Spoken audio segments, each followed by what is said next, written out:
Let's get the show on the road. Poor Farrah Fawcett. That's what I say today. Who? It was supposed to be about Farrah Fawcett all day today. Was it? Larry King had a whole hour dedicated to Farrah Fawcett. And, man, they threw all that tape in the garbage and said, we got to get our Michael Jackson stuff together. They had Charlie's Angels material. Oh, boy, did they. Her clip from Logan's Run. They were probably flying in her fellow actresses from Charlie's Angels. Oh, yeah, to give a bunch of speeches about her. Yeah. Well, let me tell you, she was a wonderful woman and actress, and we enjoyed working with her. Oh, gone! Who cares? Once again, it proves there's no God. Yeah. Farrah Fawcett fought the ass cancer for many, many years. Stop with the technical jargon. Huh. Ass cancer. Oh, it's ass cancer. Stop using that technical medical language. And she seemed like she was a very nice woman. She fought that cancer battle. Yeah. She was brave. And God goes, nah, it's time to take the pedophile to heaven. Yeah. It's time to take the pedophile. I guess God needed a young boy toucher. That's how famous Michael Jackson was. All these people are just saying how great he was, how talented he was, blah, blah, blah, blah, blah. Completely ignoring, for the most part, the kid angle.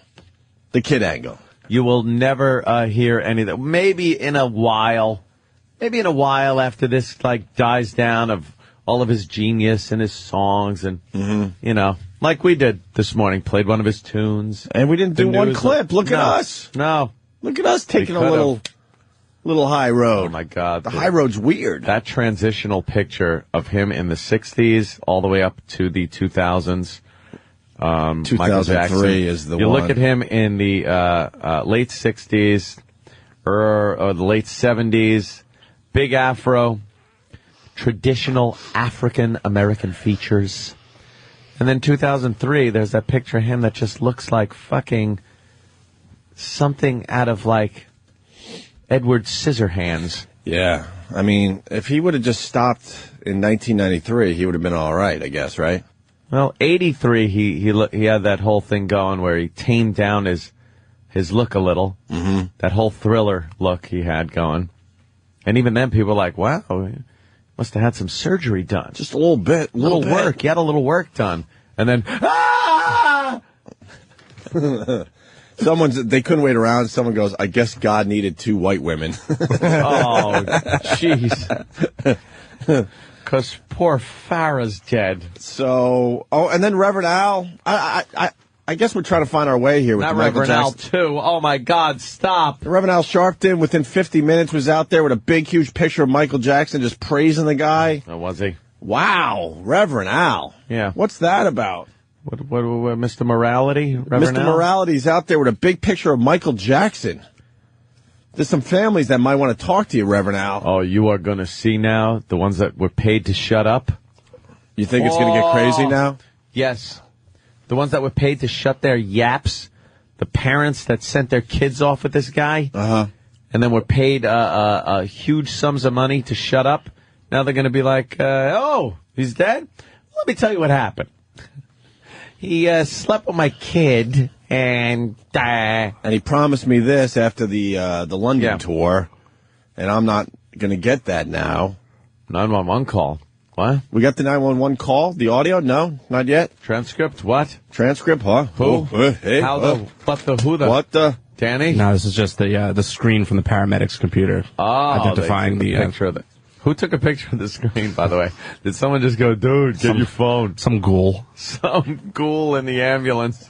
Oh, what the hell? Take a picture of the screen, man. Dude, those guys thought they were going to just another call, and all of a sudden you run into this house and you see Michael Jackson. That's got to freak you the fuck out. Yeah. They said some fucking tour bus was going by the house, too, with, these, Star Tours or something. Oh, no. And as the ambulance was coming out. That's a biggie. Yeah. We got the audio, Jimmy. Oh. Funny you should set this clip up nicely like that.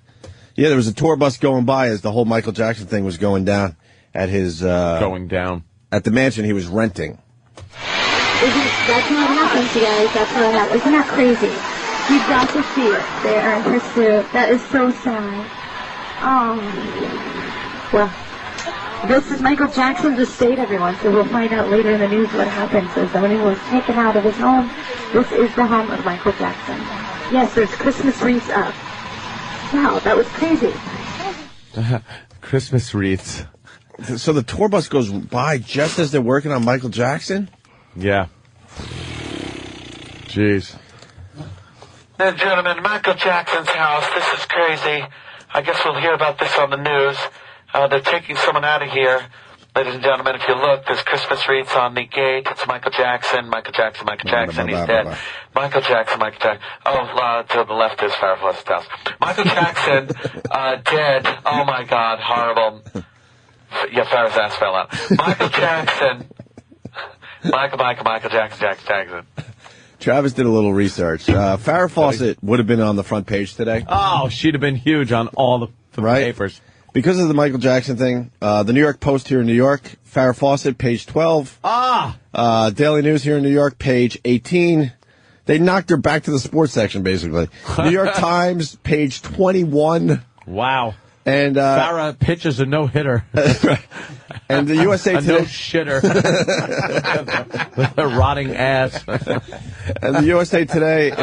That's unnecessary, but funny. Yeah. The USA Today would have been on the front page of that fine, coloring book. It was in Section D, page 10. Aww. She pitched a no-sitter because she had to sleep on her tummy.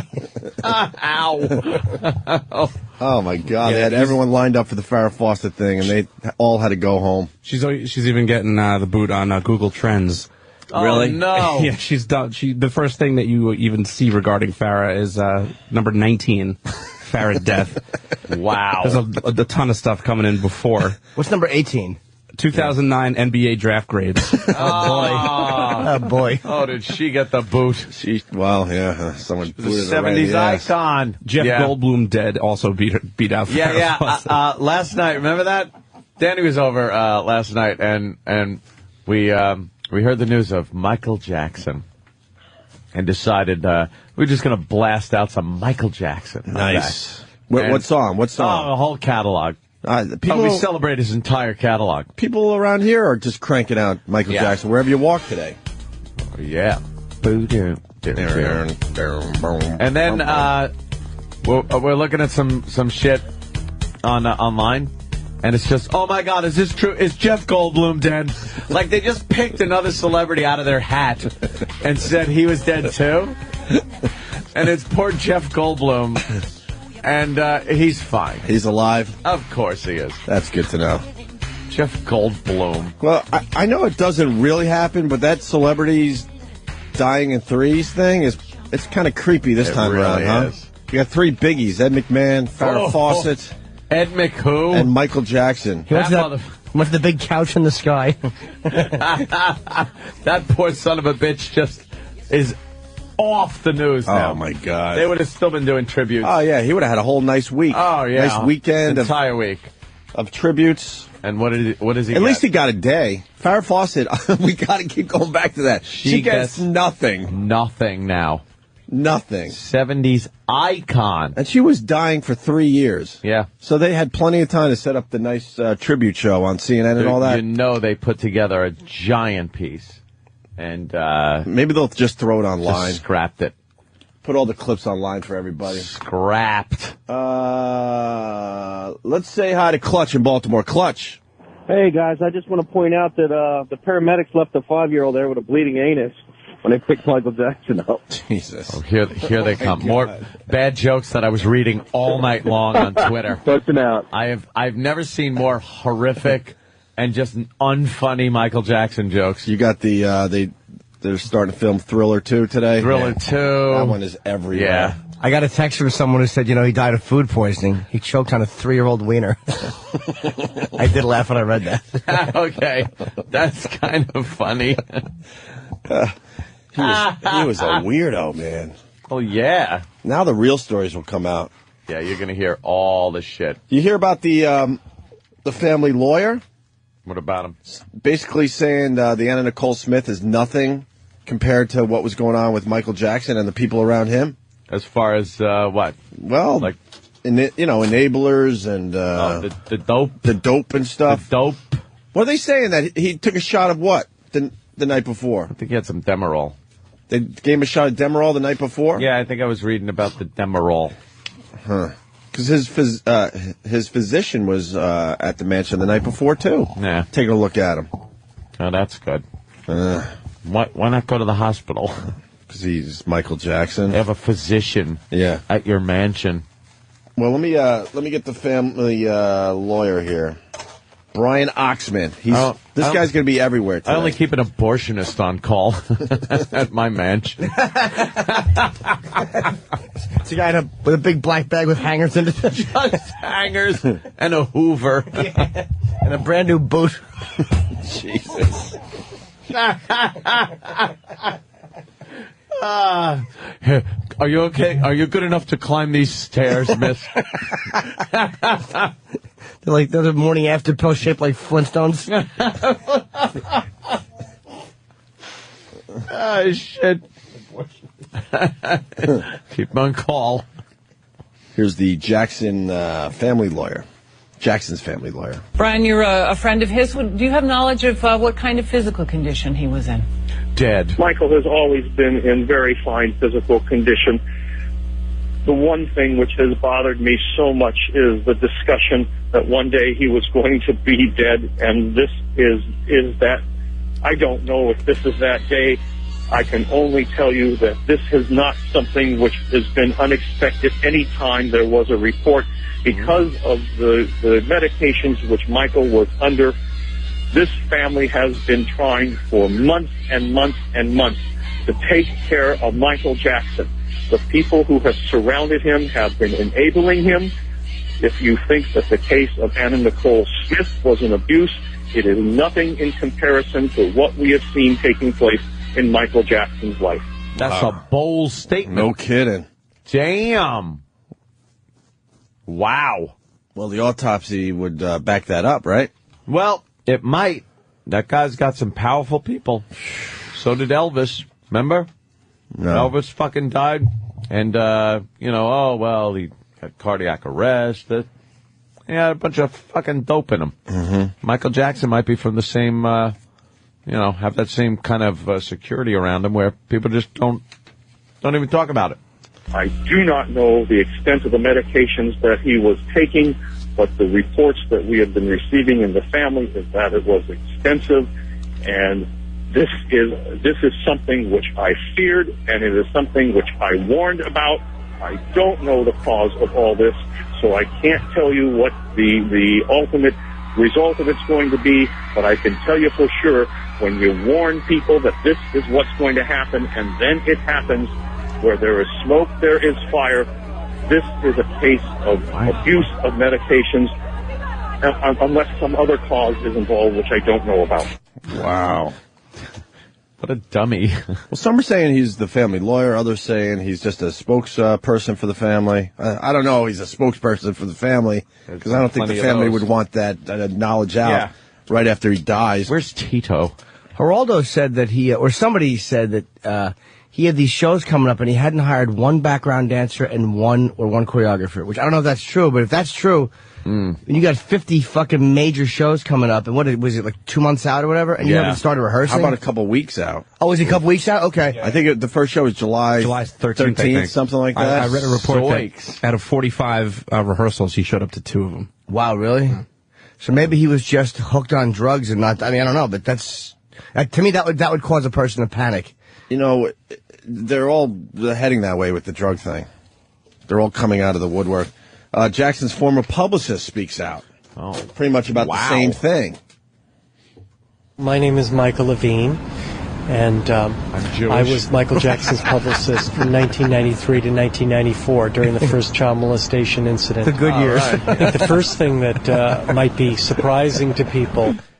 Is this true? Sirius XM Radio to pay tribute to Michael Jackson with special programming across its music channels? Dude, that was happening last night. I was like, let me check out if... What about the Disney Channel, though? Are they doing anything? What are some of the other kid channels Bunch of kids singing, ouch, ouch, ouch.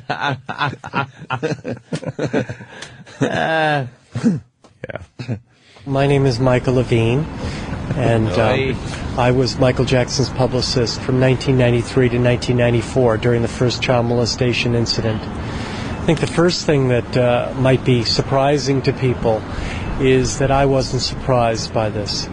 I had long thought that Michael Jackson was engaged in behavior that was self-destructive and that could only end in a very inevitably bad and tragic way, as it did today. You know, Michael Jackson's musical hero, was, of course, Elvis Presley, and, of course, Elvis Presley died at age 42. Michael Jackson now died at age 50. These are both monumental musical figures, pop musical figures, and both tragic deaths, both having a great deal of self-destruction at the root, I think, of both their tragic demise. Well, I represented Michael during a very momentous time in his life. This was the biggest international scandal story of its time. And I was a young man, unprepared for the kind of intensity that I was going to experience. But I think it may have been the beginning of a kind of unraveling to many of aspects of his professional and personal life. They're all saying, to make it about him. There's going to be a story. There is going to be a story to be told. You want me to read some of these lines coming in on instant feedback? Oh, why not? Kick to the uterus from Michigan writes, Macaulay Culkin had identified the body. Afterwards, at a press statement, he said he hadn't seen MJ so stiff in years. Oh, I get it. Yeah. Uh-huh.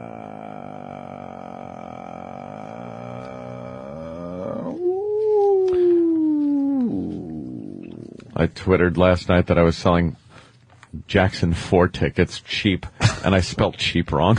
CHEEP? EEP. And then it overshadowed my shitty joke. That's a pretty good joke. The Jackson 4. Let's say hi to Jerry and Tito, Fred, Bill, and Teddy. Tito. Jerry, what's up, Jerry? Hey, I was listening right after this happened with, Shepard Smith. Oh, Shepard Smith, sure.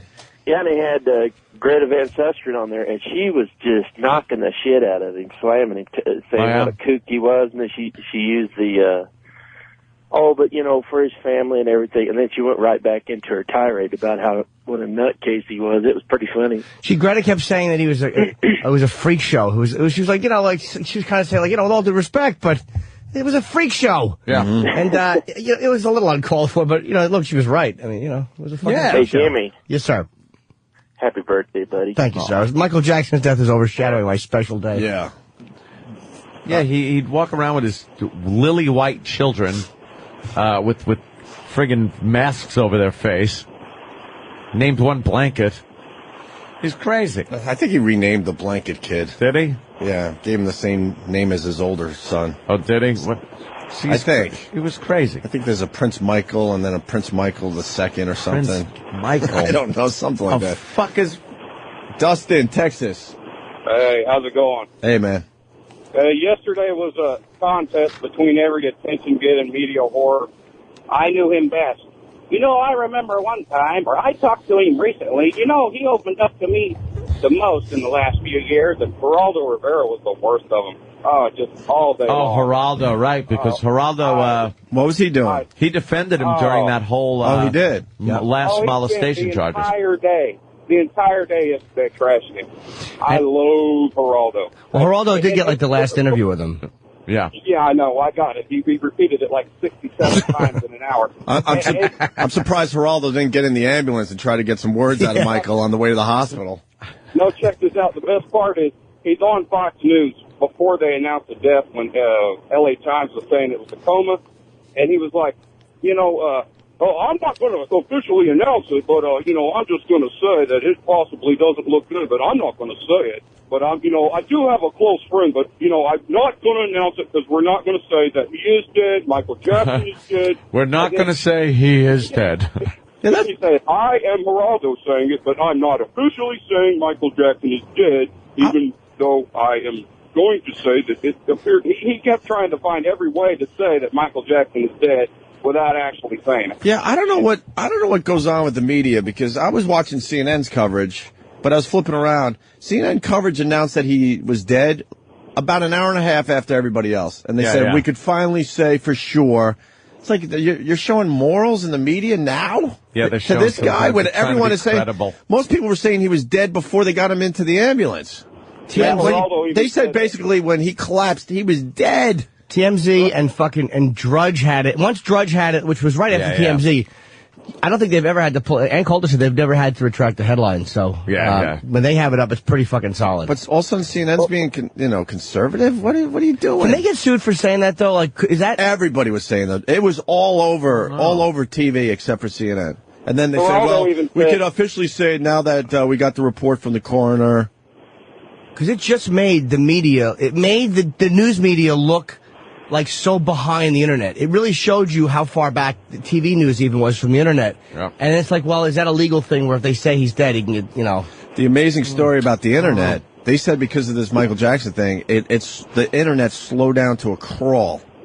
Like it almost shut down the internet. Really? So many people were, on their Twitters and their Facebooks that combined on the with internet. And Farrah's asshole. Well, no, Farrah was only a piece of that. I think that really slowed it down. But they said it was the whole internet was really, really slow and clogged up yesterday. Yeah, Facebook, when this thing broke. Facebook and Twitter slowed down to next to nothing. And I was reading some reports that said that there hadn't been that much internet traffic since Obama's inauguration. Right.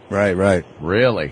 Yep. Yeah, one more thing real quick. Geraldo even said, right before our last interview, he was curled up in a fetal position on the couch, and I sort of noticed that his little nose was held on by a piece of what looked like a piece of tape. Double-sided adhesive tape. Yeah, his face was falling off. It was great. That mugshot of him in 2003 is just terrible. Those are his kids? Yes. Just stop it. They are not his kids. Looks like the Harry Potter cast. Yeah. What the fuck is that? You don't think there might be... Look at the lily white kid. Those are Aryan children.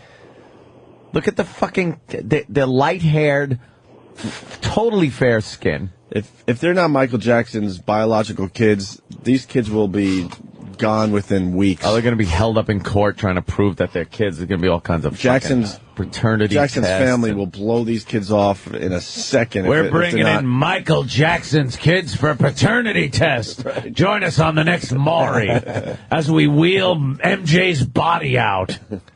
How the fuck? Because Debbie Rowe is a white lady who is the one who carried the kids, but how do you have three completely white children? And look at his younger pictures where he's completely a black man.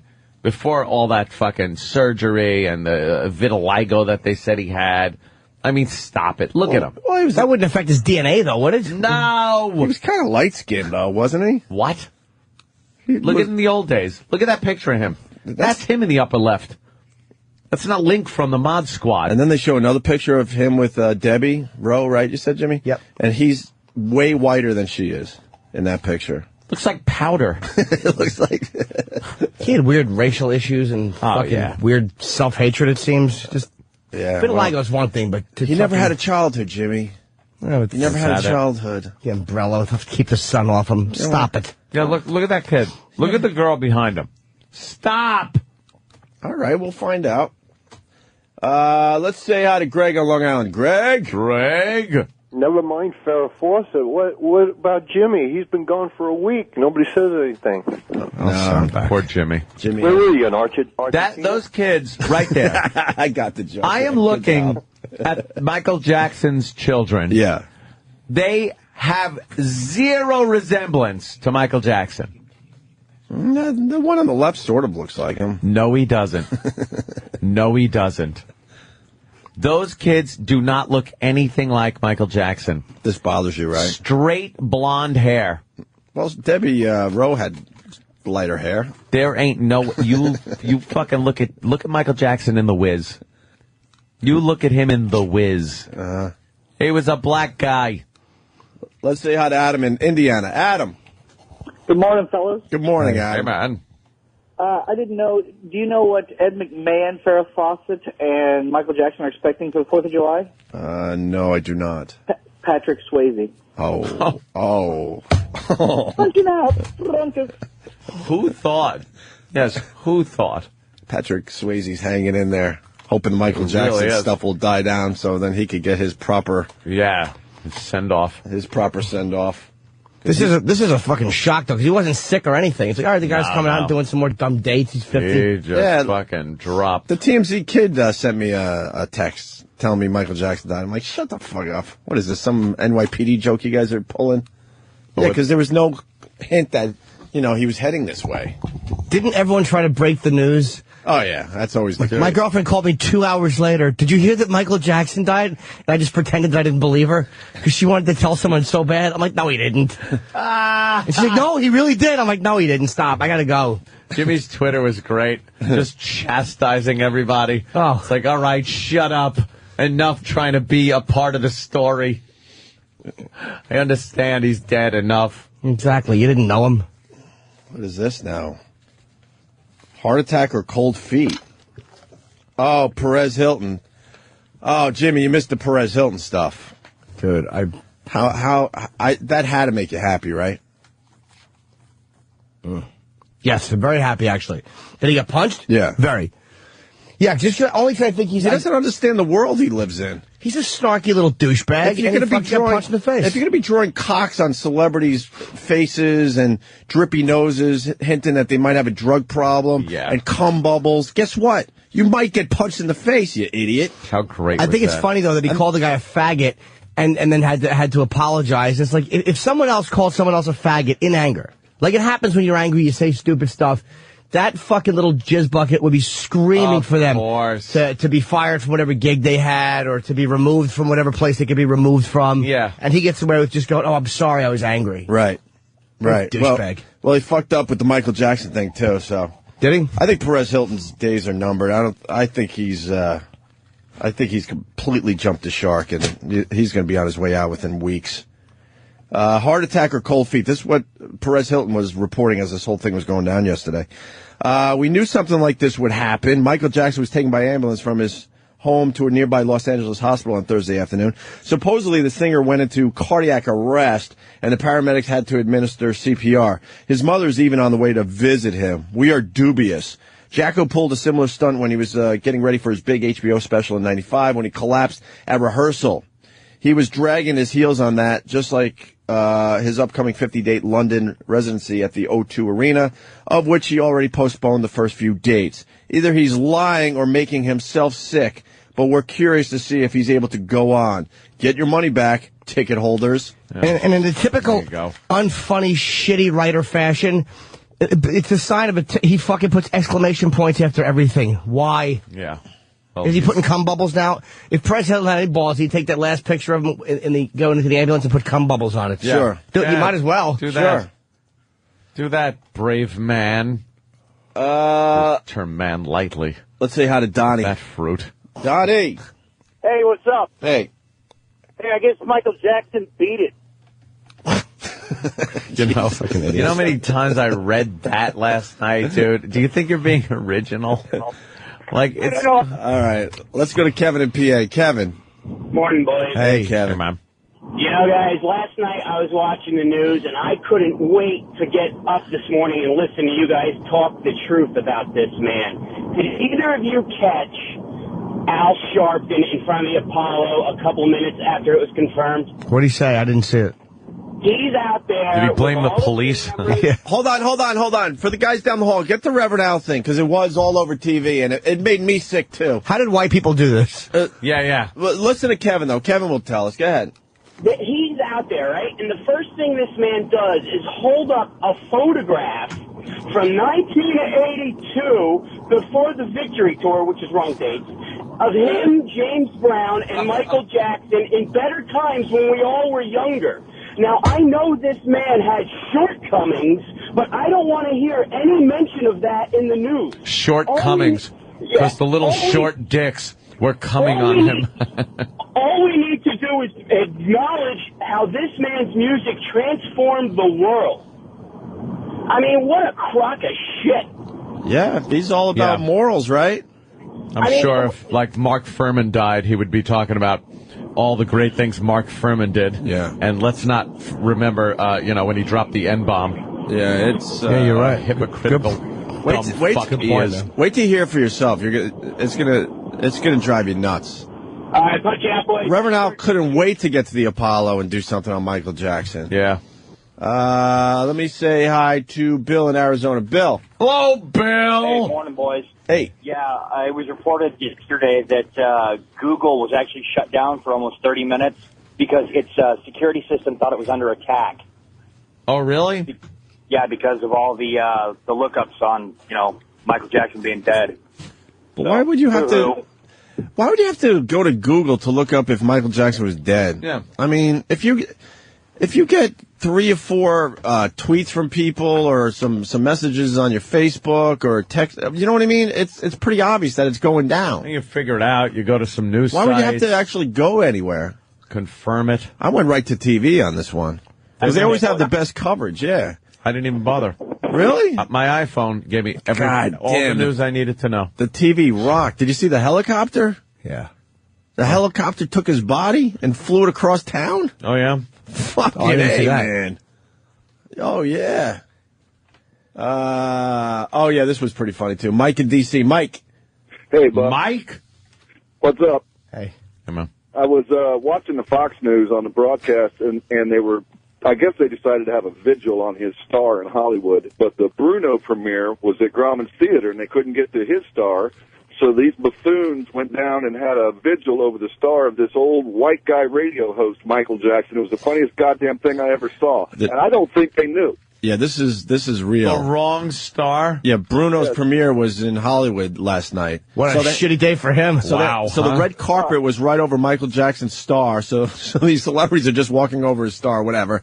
So, yeah, these dummies found a Michael Jackson star on the Walk of Fame, but it was the wrong Michael Jackson. Oh. And there's pictures all over the internet of people sitting at the wrong star.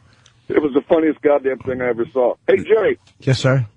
No, that's the way to go, sir. Jimmy. On a sad day like today, Jimmy. to play with jokes and practical pranks, or whatever they are. Practical pranks. Let's go to Graham in PA. Graham. Hey, how's it going? Hey. Love your crackers. Yes, thanks for weighing in. I don't think Michael Jackson is going to heaven or hell. I think he's going to Devil's Creek. Oh, shit. No, you didn't. Oh, boy. Let's go to Charlie, Staten Island. Charlie. Hey, good morning. We're missing the obvious. The kids are so white, he probably paid somebody for their sperm. Now you think? I think so. But why wouldn't you use your own sperm unless maybe your sperm was dead? Well, that could be due, or he wanted white kids.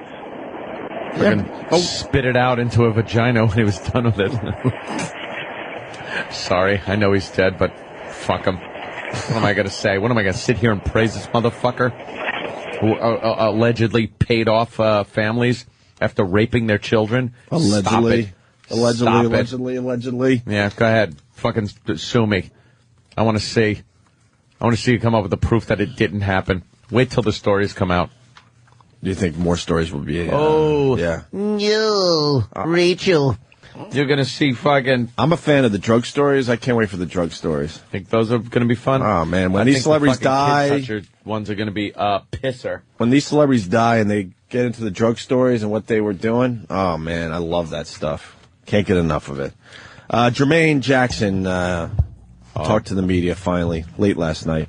The first call came in at about 12:30 Thursday afternoon Pacific. I guess we'll get to that part in a second. Did they have him moonwalking through the pearly gates on any of these, They didn't have time to make their cartoons yet. Cartoons. Look for the cartoons. They should have him just moonwalking through the pearly gates. That's what I thought they would do. Where's the post tab? They usually have a pretty good... They're sitting on the couch with Johnny and Ed.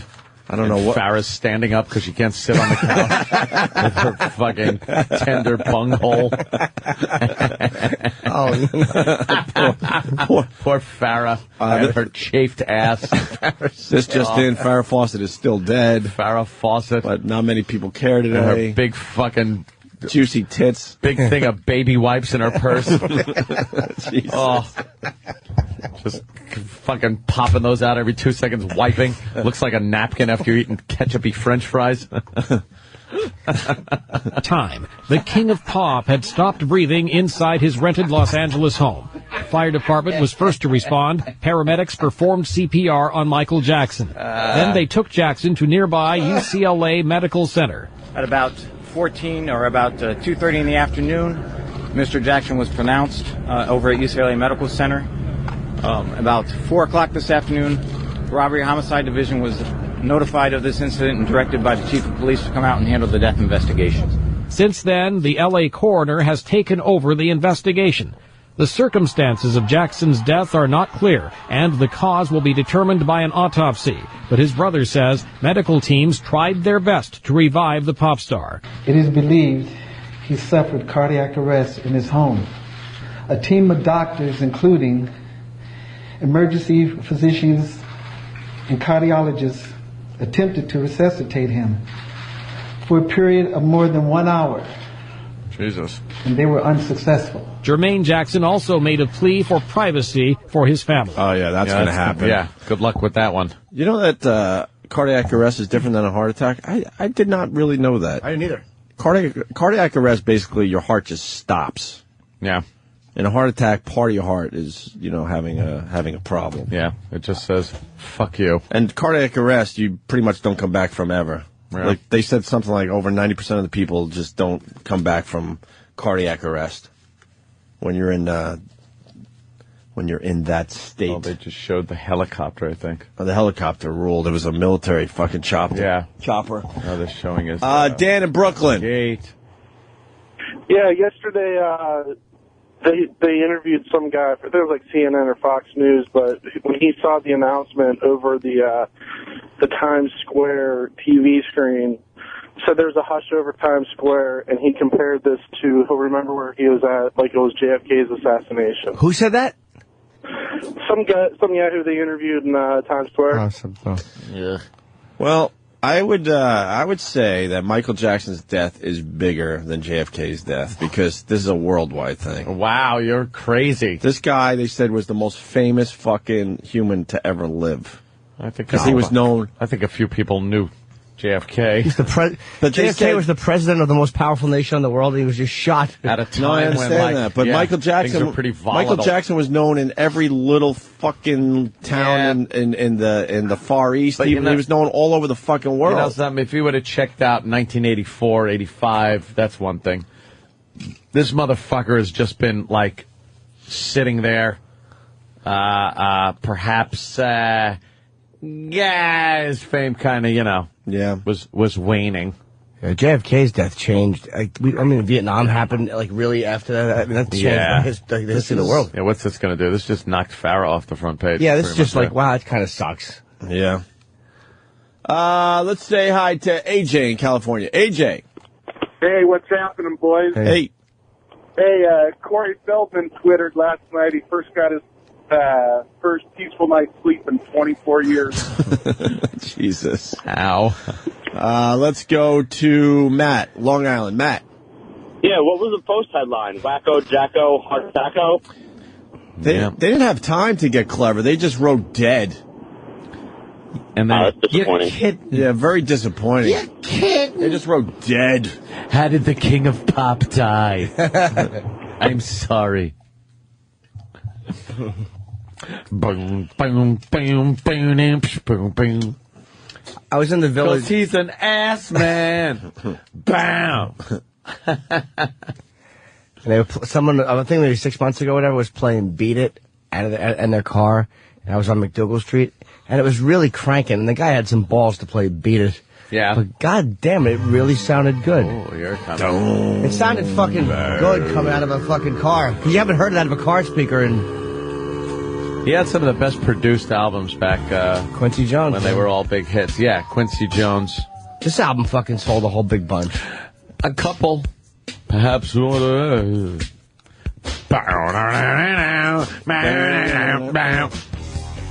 Yeah. Is this the one Eddie Van Halen was on too? You think you're right? Yeah, I think so. Wow. Did the lead. Is this Eddie playing here, the whole thing? I don't know. I know when that big lead comes in, it was him. Yeah. And Eddie was singing.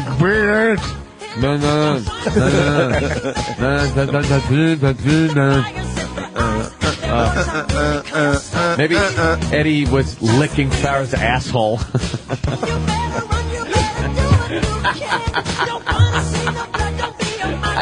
I can't get enough of Farrah Fawcett's rotting ass. Oh, my God. You're singing about it like it's Sandy Duncan's eye.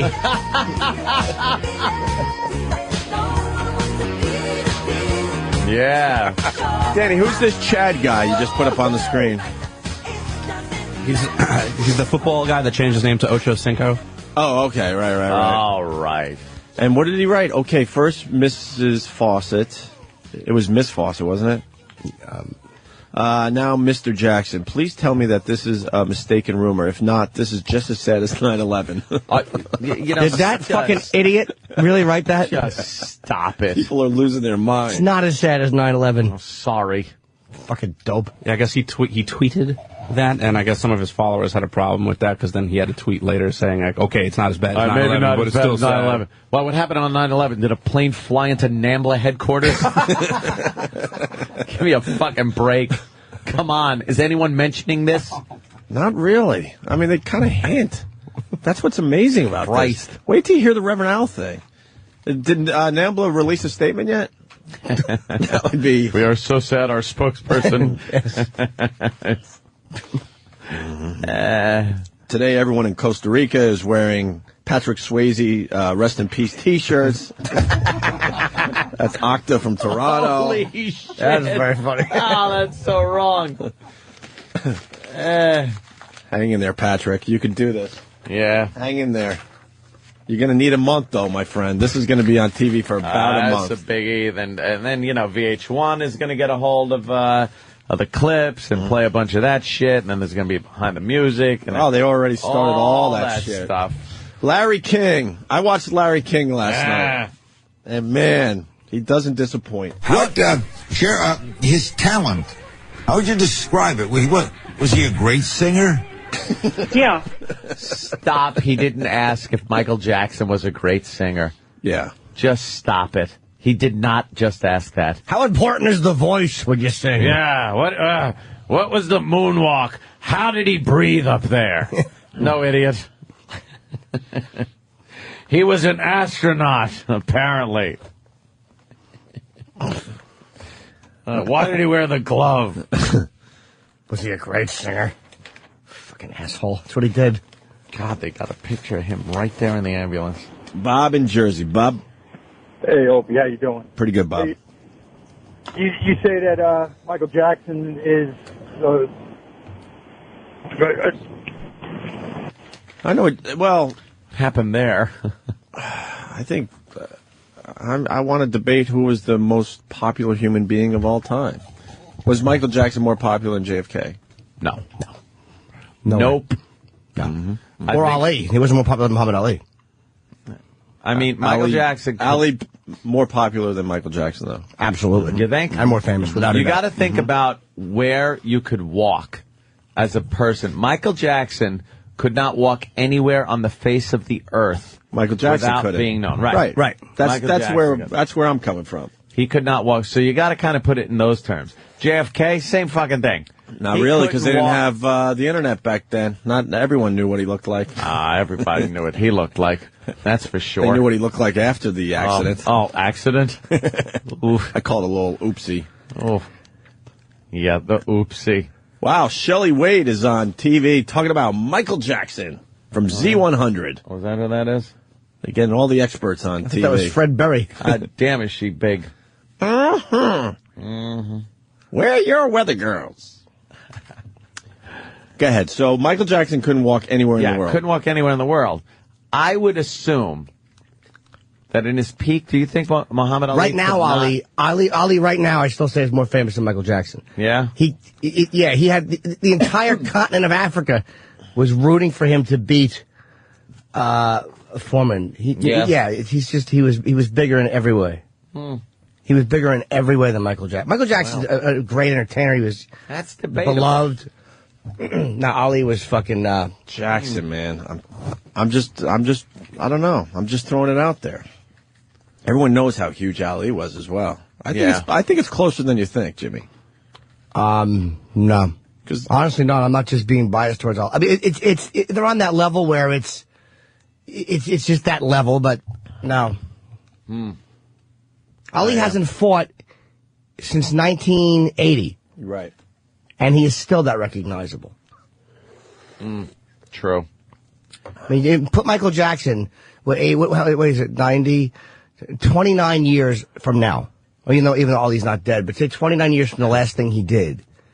And see if he is still as completely. So when Ali dies, there'll be more coverage than what we're getting right now? No, because Ali won't be a shock. Ali is old. Right. Ali is seen as a guy who lived his life. It'll just be all tributes. It's just so this fucked up. came out of nowhere. Because this came out of nowhere. Larry King continued last night with this fun little ditty.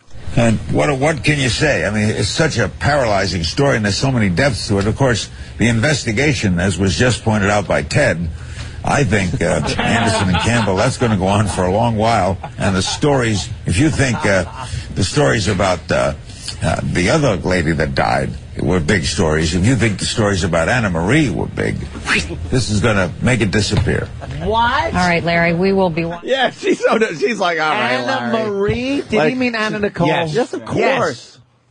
Yes. Just fucking leave the business.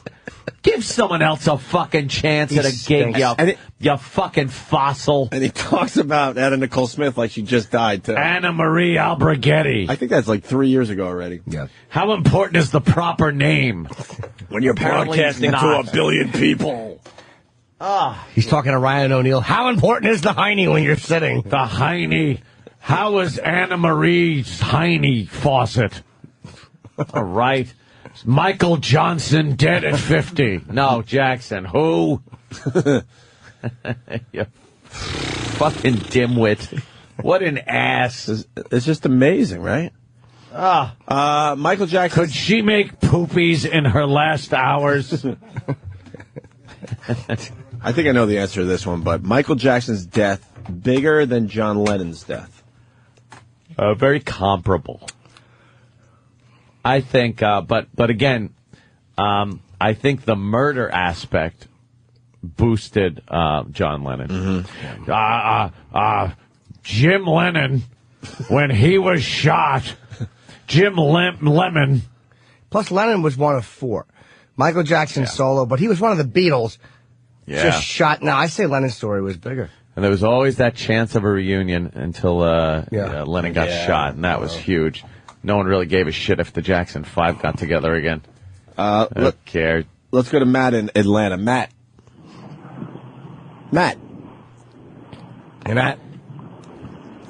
Oh, Roger. Yeah. Okay, sorry. Roger, what's up? Cleveland. Morning, ladies. I got to know, how important is the heart? That seems like a pretty important organ. Later, gentlemen. All right. Let's go to Blue in Houston. Anna Marie. Yeah, Anna Marie. Idiot. Larry King, cunning linguist from Atlanta. Larry King. Andrew Jackson dead at the age of 50. Andrew Jackson. Let's go to Blue in Houston. Blue. Good evening. Hey. What's up, man? Hi. What's the difference between Michael Jackson and Neil Armstrong? Neil Armstrong actually did walk on the moon. Michael Jackson touched a little boy that died. Yeah, I'm not Has feeling potential. it. You need a rewrite, though. You're almost there. That needs to be punched up, as they say in the business. Wait a minute, but there's another guy doing the exact... Bud, the trucker, go ahead. Hey, Bud. How important are the facts in the story? I was listening last night, and I couldn't believe his neighbors were saying that they couldn't meet him, so they had to buy tickets to his concert, and then the lady they were interviewing was crying and saying it was a tragedy. It's just ridiculous.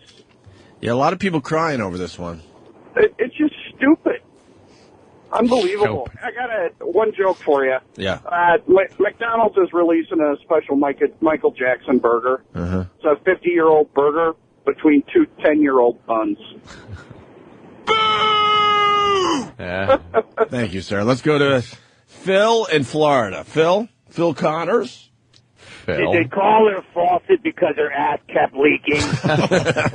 Jesus. And he's gone. That's a perfect call. Poor Farrah's ass. He just didn't get the coverage it's so duly deserved. No, we have a bombshell today, by the way. Oh, yeah. After the really break, do. We have a bombshell. Ed McMahon, Farrah, Michael Jackson.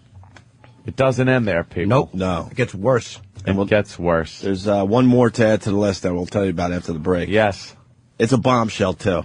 It is. It's going to bum out a lot of people. Yep. A lot of people. Bummed out everybody here. I got sad when you told me this morning. Terrible. But first, Al Sharpton comments on Michael Jackson. Does he? God, I hate this guy.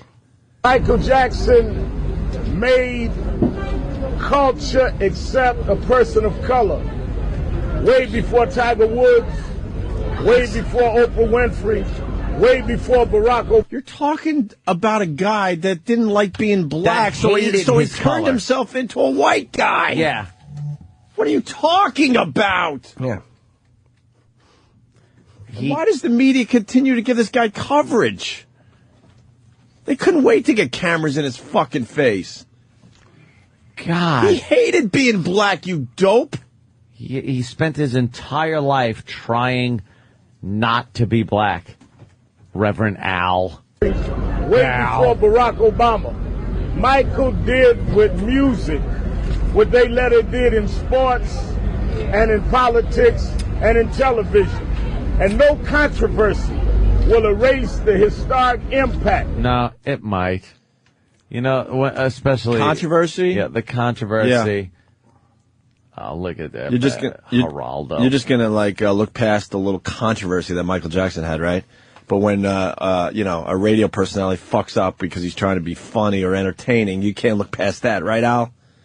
Ugh. God, he's just a joke. I remember he once said to me, can you believe after his trial, he said to me, they actually were showing on television the cell they wanted to put me in. I said, well, they didn't crown you the king and they can't take the crown off your head. Finally, I hope Michael will get the respect he was due. If he had shortcomings, they didn't equal his strengths. And if he brought days that we all hoped were days that would never come again, they didn't measure up to the many days. There are more days that he gave us of joy and pleasure. And he never forgot coming back to the Apollo and coming back to the people. Oh, did he? Oh, really? With his lily white skin? Exactly. And his fucking Aryan children? And the white lady he chose to be the mother of his fucking kids? Right. You just dope. Stop it, Reverend Al. You fucking just get in there and try to be part of the story because you're a black guy. Just stop it. Reverend Al disgusts me. We have as much claim to Michael Jackson now as you do. Exactly. How does that feel? You know something? Let me make a statement. As a white man, he did great things in music. He bleached his skin. He had white children. Jesus. He kissed Elvis's daughter on stage. And he dated Brooke Shields and that little Webster child. Poor Webster. Where's he today? Poor Webster. Well, let's hear a quote from Webster. I want to know what Webster's saying today, because he was the first kid. Oh, my God. To start hanging out with. Working him like a ventriloquist dummy at that award show. Who knows? He had him on his fucking lap. Who the fuck knows? This Reverend Al's a joke, though. Michael. He came back to the people because Michael Jackson knew he could make a few bucks. Yeah, did he come back to the people? Just stop it. I do not know what the family's intentions are yet. I certainly will be in touch. Probably to bury him, dummy. But whatever their intentions, I remember when we suddenly, without warning, lost James Brown. I brought him back to the Apollo. I don't know if his family will send Michael back, but we will memorialize him. Yeah, that's Reverend Al's new thing. UPS'd over there, you dummy? If you remember, James Brown, it's Reverend Al's thing. He gets the dead bodies of these pop icons and brings them back to the Apollo. Collects them. For a little look-see. And collect the whole set. And now he wants to do the same with Michael Jackson. That ain't happening. They might send his body back. I don't know if his family will send Michael back, but we will memorialize him here. And I will be wherever he is. Don't send him COD. Bro, you hear this? Like you said, being part of the story? Yeah. He goes, no matter what, I will be wherever he is. So he's going to bury yourself. He's going to be 6 feet under you. He's going to be following the corpse of Michael Jackson for the next few days. Him here, and I will be wherever he is to thank Michael Jackson for never forgetting us, the fans that were with him from Gary, Indiana, that knew him before the world knew him. And when the world learned of him, he never let the world forget us. He never stopped paying tribute to Jackie Wilson and Dinah Ross and James Brown and the people that came out of the Apollo. He bleached his skin. Stop it. And we should never stop talking about Michael Jackson. Yeah, he paid tribute to Michelle Pfeiffer when he tried to look like her. Yeah. Hush up now, Al. Oh, Al is a dolt. Is he the worst? For some reason, they still eat up his shit, though. Do they? They sure do. They get those cameras right in his face. I hope they bring Farrah's asshole to the Apollo Theater. What about Farrah? Cut it out with a parrot knife and send it here like an apple core. I'm going to be following her rotten asshole around the country. Wherever her rotten asshole is, I'll be. Poor Farrah's ass. It's going to be like a little display, like the Pink Panther diamond. You can look at it. Oh, God damn. Poor Farrah. Yeah, this is got nothing today. Let's go to Matt in North Carolina. Matt. What's up, boys? Hey, Matt. What about Elvis Presley? Don't you think his death was a lot more? Yeah, a lot more recognition. Well, hard to say. I mean, it was big though. Elvis, you forgot Elvis just dropped dead too. Not fucking go anywhere in the world without being known. Elvis couldn't walk anywhere. And Elvis he could go to fucking some shitty atoll in the South Pacific and be known. I say Michael Jackson bigger than Elvis. Wow, I so see it the other way. I tell you why, because now you're talking like a crazy No, person, because you're like, there's places in Africa and tribes where, look, Elvis didn't resonate. I'm sorry, but I mean, Michael Jackson is recognizable. Like you said, he can go. There's nowhere in the world he could go. Yeah. Even Elvis, because Elvis never, I don't think Elvis ever performed outside the country because he hated to fly. I say Elvis way bigger. To Michael? Way bigger.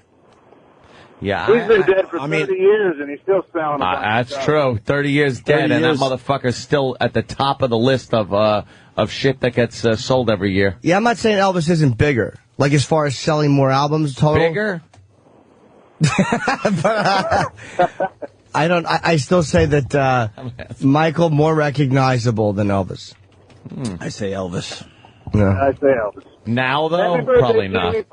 Thank you. Elvis is just a skeleton. But wherever you go.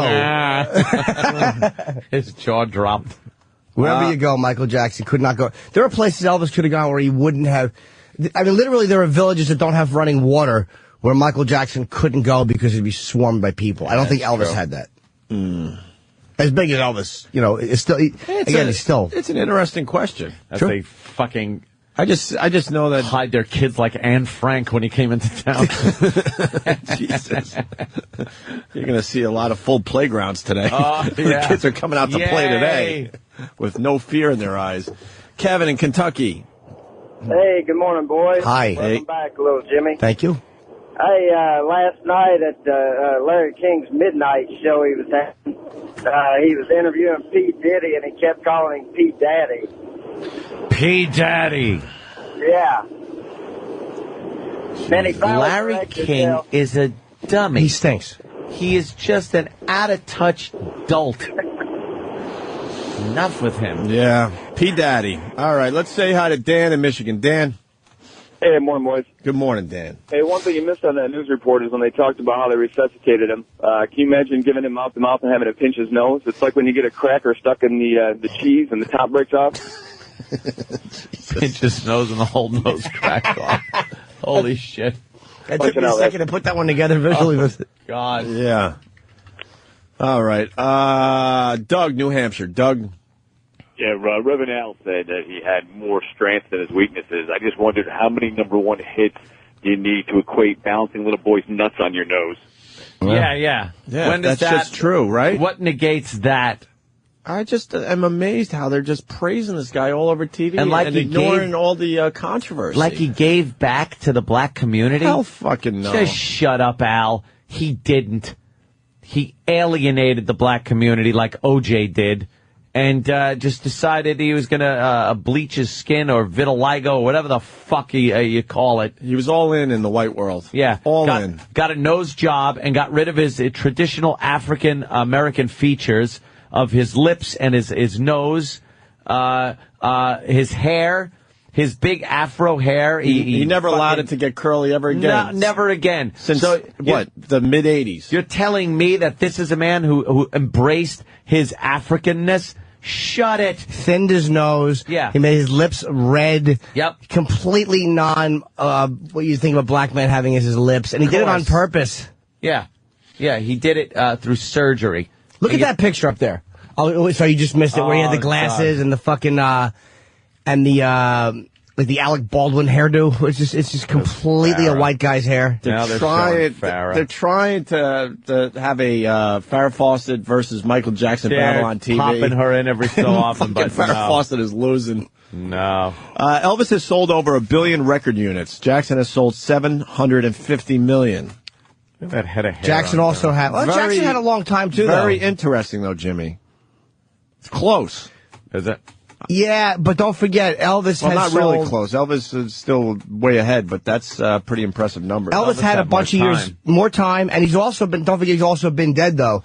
Elvis is still selling. You're kidding? Yeah, it happened. But I think Michael Jackson's sales will slowly diminish as time goes on, and at a faster rate than Elvis. And don't forget, Elvis has. I mean, there's like 50 at least Elvis records that you could purchase. I mean, I think the Jackson catalog is a little more limited in that regard. That's true. So that makes that number all that more impressive. He's got them big fucking albums. You look at Thriller.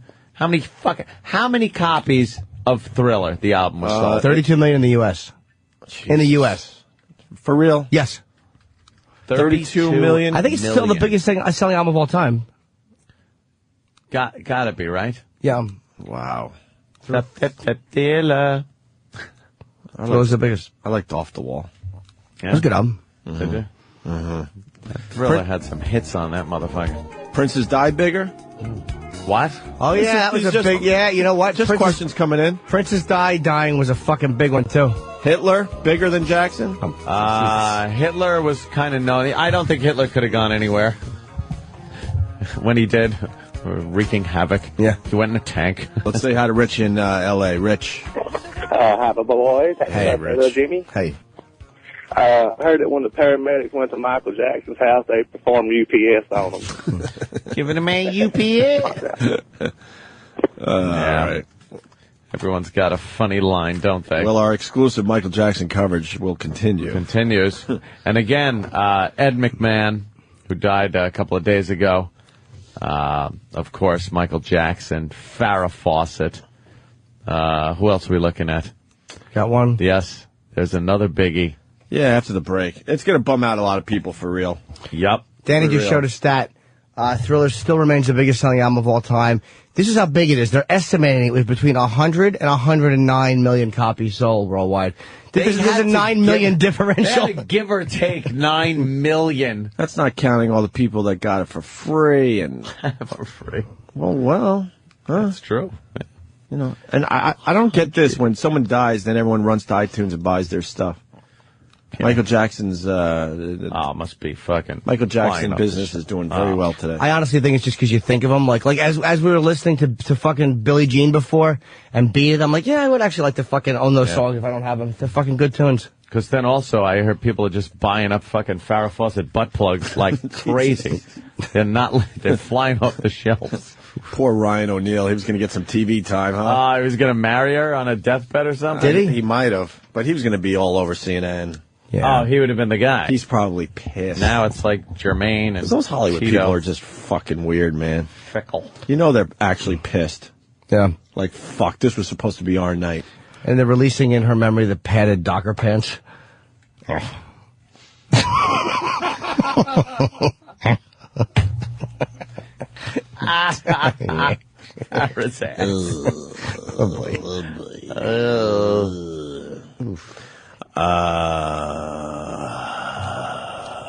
Don't forget about Patrick Swayze. Stop with that. He's hanging in there. I know.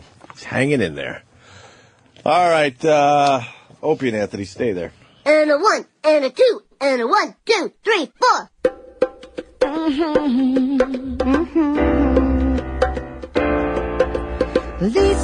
it's your birthday. God bless you this day.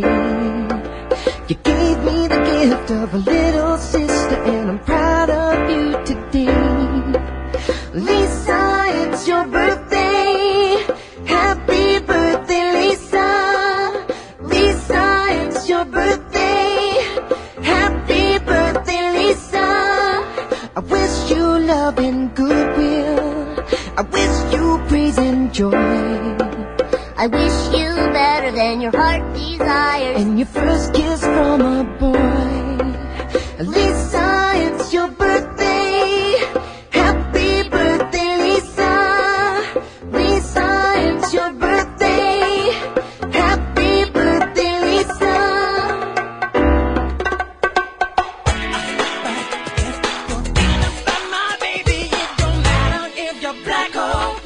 It's up to me.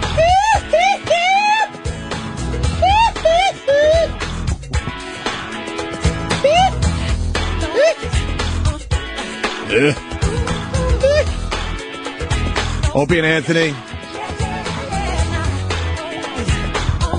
Someone's asking, where's the Thriller video chick now? She surfaced recently, and oh boy. Ola Ray, does she not look good anymore? Oh boy. That time is a bitch. What does she look like now?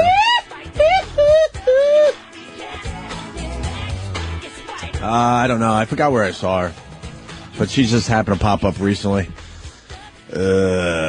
Well, we're going to continue with the Michael Jackson coverage, certainly, as yes, the guys are really working overtime down the hall, getting all the weird audio about the Michael Jackson thing. So don't go anywhere. We got live programming for you as the other guy takes another fucking day off, and then I think another 2 weeks off starting next week. Jesus Christ. And another shocker. Yeah, let's get into the other shocker. That will, and then we'll get back to the Jackson stuff. A lot of people, and no one's brought it up. This is such a surprise that no one's mentioned it. I'm looking at the various little chat rooms and everything, and no one can figure out who this is. Are they trying to guess? Yeah, a couple of people have chimed in, but bigger than Michael Jackson. As far as the show goes, absolutely. In our world, way bigger. Has contributed more to our program than Michael Jackson ever did or ever would have. Yeah, we've had a loss. Can I just tell you? I got to read something off Twitter. Michael Gibbons writes, I thought they took him in an ambulance. That's funny. An ambulance. Very funny. Yeah, that's good. Sorry. Back to you. The siren is the sound of a weeping child. Fuckers are funny on Twitter today. All right. I'm sorry. I had to get that out before. See, everybody's thinking it's the... Yeah. What are some of the guesses? Some of the guesses? Well, the biggest guess would be that... Friday, the guy that calls on Friday, who used to call on Friday, remember Tom? Oh. Is Tom dead, Tom? No. No. Okay. It is not. How about we play Guess Who's Dead? Is Tom dead, Tom? It was not him. Hey, let's go to the phones and play Guess Who Died. Wheelchair Fred. People are asking, is Wheelchair Fred dead? No. That's what I said. No. If you want to guess, give us a call. He is not. Right. I say we string this out until they figure it out. Jeez, that's terrible. Making a bit about it. It's not a bit. Well, it's not a bit. It's kind of a guessing game. Yeah. But, yeah. Lost one of the biggies. It's not Jeff Goldblum. Who just threw that in the ring, though? So hey, did you hear Jeff Goldblum's dead? You might as well say People ran with it. You might as well say it because Coke Logic and a bunch of others have it. They already got it? Oh, yeah. Now it's coming in like crazy. Really? Anthony, who have we lost? Well, I believe the person closest to him who brought him to the program should make the announcement officially. In studio right now for the official announcement of one of our great losses here is Keith the Cop to tell us mourning what happened. Yes, we're all mourning. Oh, good morning. Okay. O-R, not O-U-R. Yes. I always make that mistake. I'm sorry. Yeah, it seems that a couple nights ago, unconfirmed report came in at work. Yeah. About someone very close to us on this show. Yeah. And after doing some research and making some phone calls, I did find out late last night during the rest of the breaking news that Tippy Tom has passed away. Tippy Tom. Dead. Yeah. We were very upset about this. We were trying to find him recently. Yeah, and it turns out Tippy Tom has been dead for a month. Yeah, Tippy Tom passed away, I believe, May 6th. Got really drunk, or had a regular day, and fell downtown about, I think, 14th Street and 6th Avenue. Went to the hospital, and they took him, and he succumbed to his injuries. Where did he fall? In the street? Or you sure he wasn't beaten? No. Apparently he fell down, yeah. Drunk, fell down, hit his head. And what did he hit it on? Just the concrete. Yeah. So then, when he passed away, he got brought to the morgue, and he, to this point, has yet to be identified. He's been frozen for a month. They put him in a refrigerator. Yeah. He's been there in the morgue. Almost 2 months, yeah. Almost 2 months he's been in the refrigerator in a morgue. Yeah, so, I finally spoke to them yesterday, and they said that he's getting, ripe. Well, ripe. Basically. With Tippy, he probably smells better as he decomposes, which, Jesus. Come on, he would love this. First in recorded history. He would love this. But, so it's getting very close to the point where he'll be buried in New York City's Potter's Field. Potter's Field, for those of you who don't know, is where they put people that are unclaimed, unknown. The John Does of the world that die here in New York City are buried in just a nameless gravesite, Potter's Field, and they just bury them. Oh my God, we're looking at a lot of great video of Tippy Tom. Oh my God, there he is dancing at one of our live appearances. Oh my God. Old Golden Buns shaking his ass. Jesus. Oh my God. He was the best. Never gave a bad performance. Never. That guy was brilliant every time he was on our show. As far as all our players, yeah, he was the best. I think I don't even think it's up for debate. No, he was the greatest. Tippy Tom. We've had some crazy people help us with this radio show, but none better than Tippy Tom. Is gone. Now, what are we doing as far as trying to find next of kin? Because now, what is the protocol here? He needs to be identified, right, by a family member, right? Yeah, that even like you know him, you could go down there, but it doesn't matter, right? Even though officially, in my capacity, I've known him since '96, right? When my first experience with Tippy Tom was as I was riding my bicycle for the police department down one of the streets downtown. I observed him shitting in between two parked cars. And at that point, our Tom. I actually did arrest him that day for... You did? Yes. You put him on your bike? No. Some of the handlebars? Sheets hanging over? Shit in your little cop basket. Yeah. Yeah, so... but then of course, like everybody else, like Ziggy in the past, I grew to love him, of course, like family, and I looked out for him for many years, and I was very very sad to hear it, but very sad. They will not let me identify, even though, like I said, I've known him that long, and at one point we did have his brother's phone number here at the show. I guess his brother had heard him on when we were on terrestrial radio. Yeah. Heard the show, and Steve still did have the number, and I spoke to his brother last night and informed him what happened, and we're going to arrange for him to come in and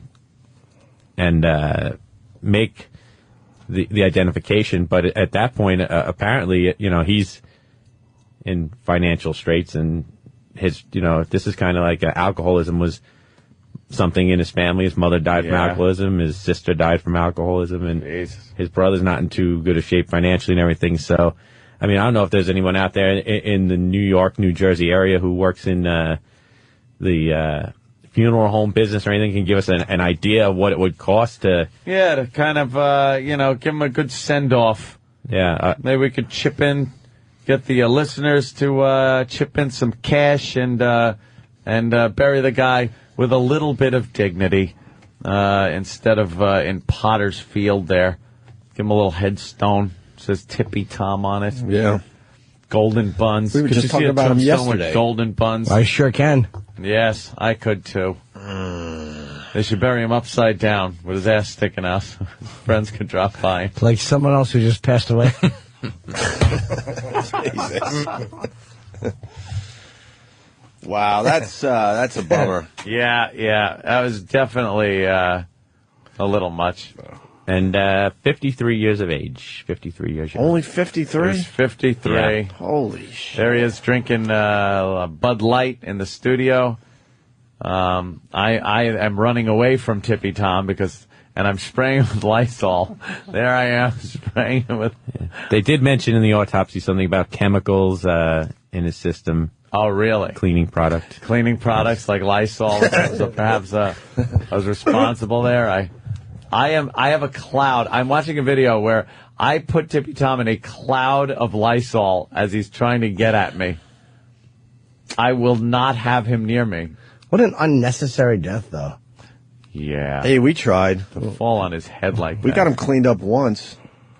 Yeah, that's when he actually sounded very gay in the hospital. It's like, hi, it's Tippy Tom. How are you guys? Yes, I'm here. They cleaned me up. Just the way I remember he did a phoner from his hospital bed because he broke his leg, and just every word that came out of his mouth was flamingly gay. Yeah, he was like, "Well, I was walking down the street, and it was." We were amazed it was the same guy. Amazed. So they're taking care of me here. Yeah, and then it was just.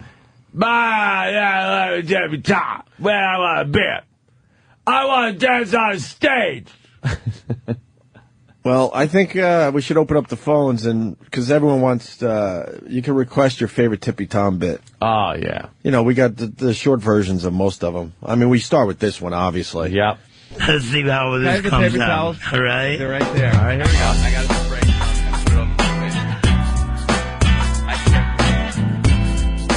Oh, this is nice. This is a story about a man. And he always was so lonely at night. But his voice was rowdy. You could hear it all through this train station. And I'm going to sing this one. This is about Tippy Toe Tommy. Let's go, while we're young. It's late at night. And I have nowhere to go.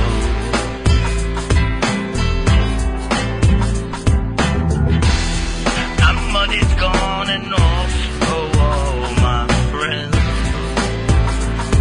And the cop says to me, hey, you smell bad, get out of here. And he says, and you know I am an angel. And he said, that ain't you. Shelter me from the falling rain. Don't you have homes? This is my life. I'm living with so much pain.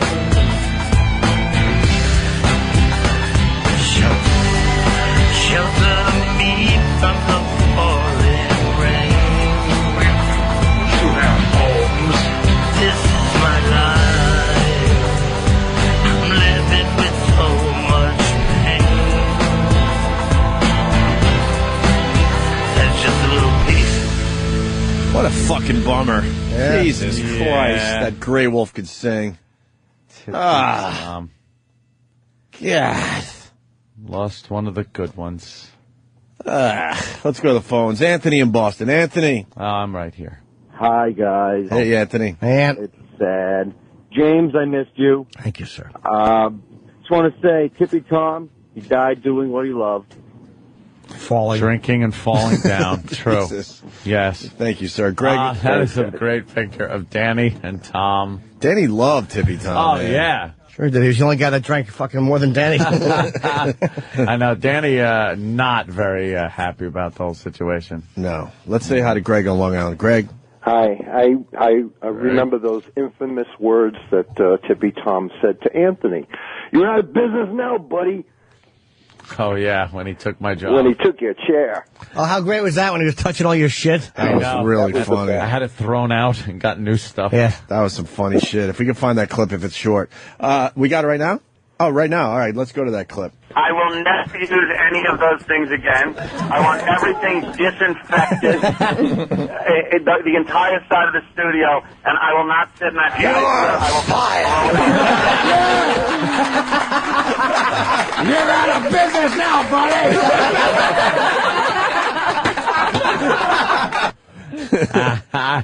You picked the perfect button. Yep. Let's go to Brian in Fargo. Brian.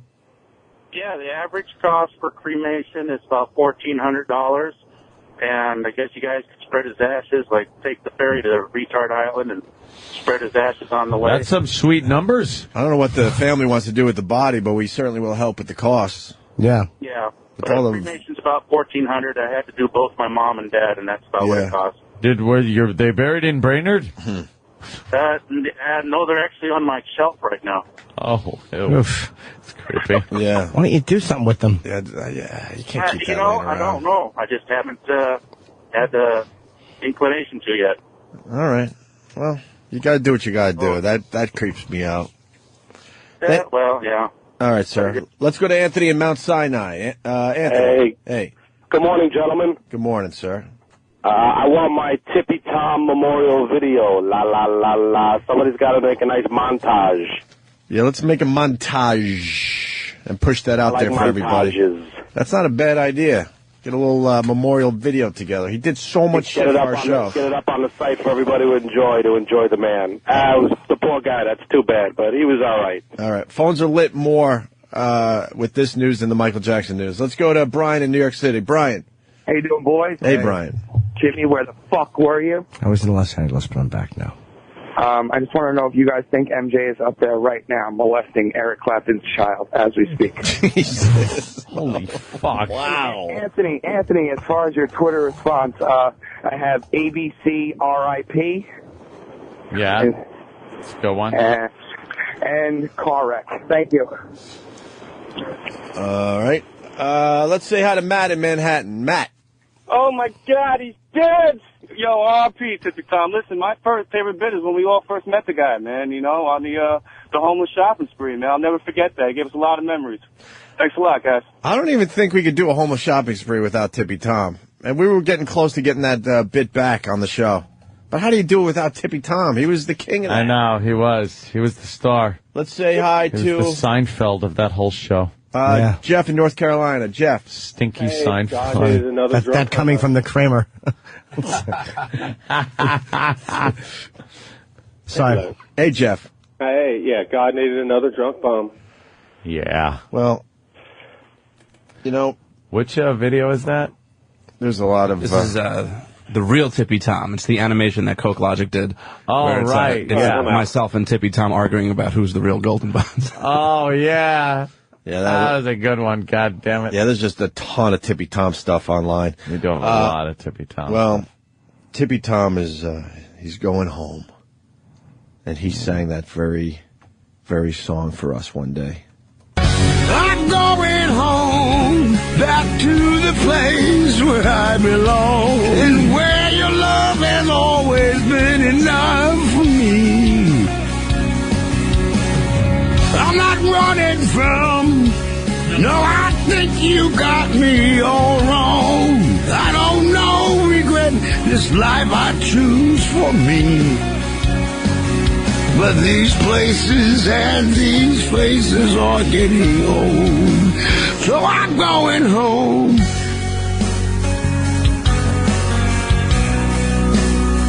Well, I'm going home. Fucking Tippy. Oh, my God. Damn, man. Oh, it sucks. Let's say hi to Rob in Jersey. Rob. Hey, boys, what's going on? Hi, Rob. Hey, Rob. Just wanted to say, perhaps God needed some golden buns at the Golden Gates. Yeah. I'll punch out with that. Maybe God had a room he needed cleared out. Golden Gates. I didn't say that right. It's actually Pearly Gates, you dumb fuck. I know. You're thinking of the Golden Arches. Golden it's McDonald's. Gate Bridge, Golden Arches, anything but Pearly Gates. The Golden Gates. At the Golden Gate, shut it. Let's go to Rob in Richmond. Rob. What's up, guys? Hey, Rob. You know, I gotta admit, I'm a fucking faggot. I got a little misty-eyed when I was hearing that Grey Wolf song. Yeah, a lot of people did. Even if you didn't get misty-eyed, you'd still be the faggot. Okay, faggot, what's next? Yeah, that song, that's just a great fucking song, and it's too bad we were never able to complete it. We tried. I still say that True he could do Boogie it. tried, and a few people just took it and tried to do something with it. We just couldn't get it done, man. Grey Wolf could sing another verse. I don't know what happened to him. We actually just tried to get Grey Wolf on the phone. I did have a cell phone number for him, but disconnected. Rock and Roll Tommy as well. Yeah. We wanted to get some commentary from them. Hard to believe those guys wouldn't be in the same location. Yeah. People are saying that Keith should mount Tippy's skull on his mantle. Oof. People want to hear Sophie's Choice. Maybe we can play that when the show ends, and we'll play a little Sophie's Choice before Ron and Fez today, because that's one of the best bits ever. Let's say hi to Ethan in PA. Ethan. Hey, what's up? Hey, buddy. I was wondering, you guys had the clip of Tippy Tom was outside the studio waiting to come in and sing, and he fell asleep. You guys couldn't wake him up, and Anthony was freaking out, thinking he was dead. Oh, my God, Tippy Tom's dead. What are we going to do when we lose our jobs?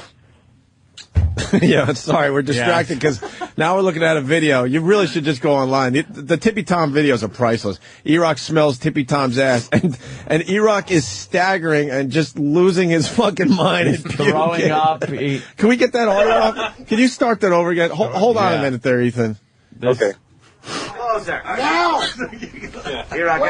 Tippy Tom pulls his pants down, naked ass. Now, E-Rock's already puking and gagging.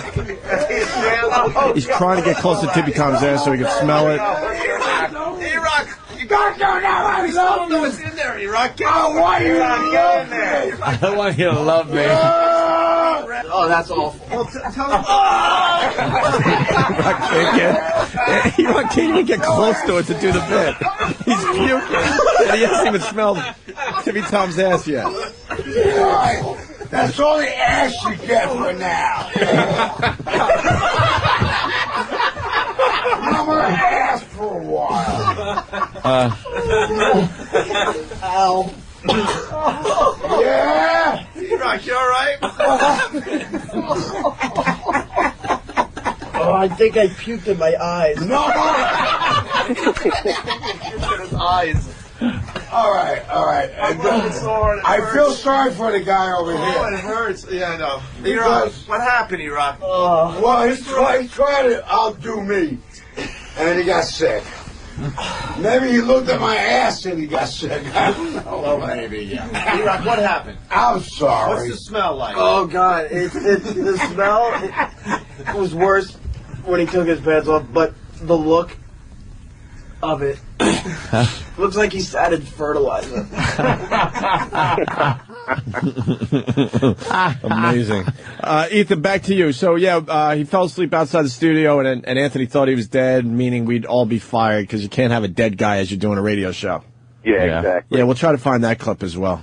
All right, thanks. Thank you, sir. Punching out. You want to hear a song? Yeah, let's hear it. Little tune. All right, Tippy Tom, bell song out. Hey, pull your pants down. Come on. Hey, pull your pants down. Come on. Hey, pull your pants down. Come on. Let me see your ass. Hey, pull your pants down. Come on. Hey, pull your pants down. Come on. Hey, pull your pants down. Come on. I want to see you got the nicest ass. Check out the height. Oh, whoa, that's a booty. Oh. Ass. Damn that booty. Damn that booty. Damn that booty. That's a real ass. Check out the height. Oh, God. Oh, that's real ass. Oh, God. I want some of that.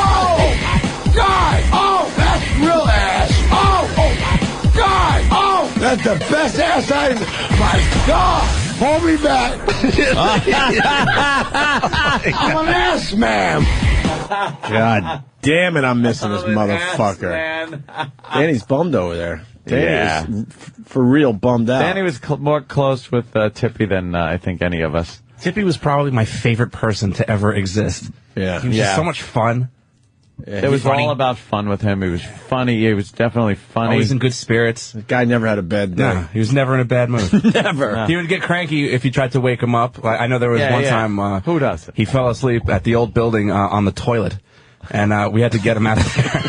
And I think you were with me, Keith. It was very, very difficult waking up Tippy Tom off of the toilet. I think that somehow they enacted a new rule in the building after that happened. Yeah. That was when Tippy told me, he goes, Tippy Tom has tummy upset. Boobie Man from Brooklyn, you have to play the time Tippy screamed, "You told me I could jerk off on the stage!" Yeah, that was a classic moment from Travis, when you on. find good shit, just let Danny know, and we'll pop him on as we go here. Al in the Poconos. Al. Hey, boys, what's up? Hi, Al. Hey, Al.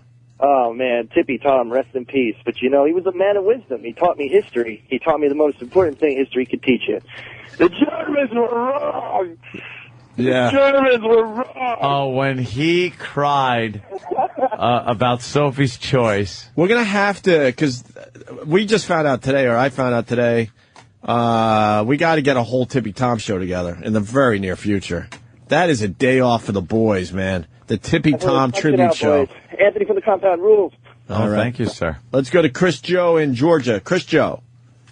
CJ? Yeah. All right. Good evening. Hi. Well, I've been watching Tippy Tom bits almost every week for the past 2 years. This is a tough blow, boys. And I just have to say that his death is about as unnecessary as his life was. Jesus. It's a hell of a tribute. All right. Travis has some other ones that are worth playing. Which one do you want to do? Last words on the show? Wow. Let's start with that one. No, and I'll just use my finger, and we'll just test you for blood, and we'll check out your prostate. Oh, all right. Pause this. Yeah, this is Dr. Steve, obviously. Well, obviously giving him a prostate exam. But, giving him prostate but Tippy exam. Tom is bent over and as naked is. Ready to get the big finger up the ass. Right, I forgot about this. Go ahead. No, and I'll just use my finger, and we'll just test you for blood, and we'll check out your God bless prostate. Dr. Steve. Check the, so you can put the finger up the ass, huh? Yeah. Is that okay? Yeah, will you rotate it a little bit?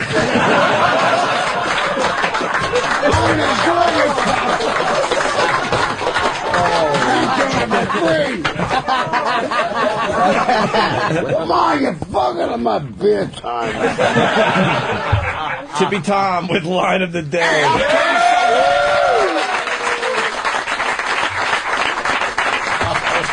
Next time I see you on the street corner, you in a lot of trouble. Rotate it. Oh, we got to get it a little bit. We got to get the part brilliant. where the digit goes in his hiney there. That was brilliant. Rotate a little bit. Yeah. God damn, man. Please play Grey Wolf Shelter Me. We did already. We can play this, though. The Opie and Anthony Institute of Art and Literature is proud to present a collection of books on tape soulfully voiced by the homeless Tippy Tom. I can't do as good as that guy to do it, but, you know. Masterpieces like Herman Melville's Moby Dick. Call me Ismail. Some years ago. Never mind how long precisely. And Dickens' historically themed A Tale of Two Cities. It was the best of times. It was the worst of times. It was the age of wisdom. I'm doing a good job. Okay. You won't believe your ears as Tom mutters and fumbles his way through Mark Twain's classic, Huck Finn. Huck Finn's wealth and the fact that he was under the Window Douglas's protection. Okay, I guess I've been around. And then be prepared to have your breath taken away, literally, with his read of Great Expectations. Heaven knows we'd never be ashamed of our tears, okay? Of course not. Anyway, I think I got sort of it right. And finally, you'll enjoy the classic for all ages, Dr. Seuss's Green Eggs and Ham. Great eggs and ham. No, green eggs and ham. See, I thought I can't see with my glasses. I am Sam. I am Sam. Sam, I am. Come on, man, I got my damn glasses on. Who even knew Tippy Tom had glasses? No.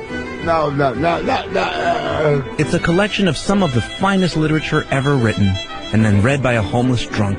Order Tippy Tom books on tape today. Tippy Tom, everyone. God Tippy damn, Tom. these are fantastic. Christina in Indiana. Christina. Hello, boys. Hey, Christina.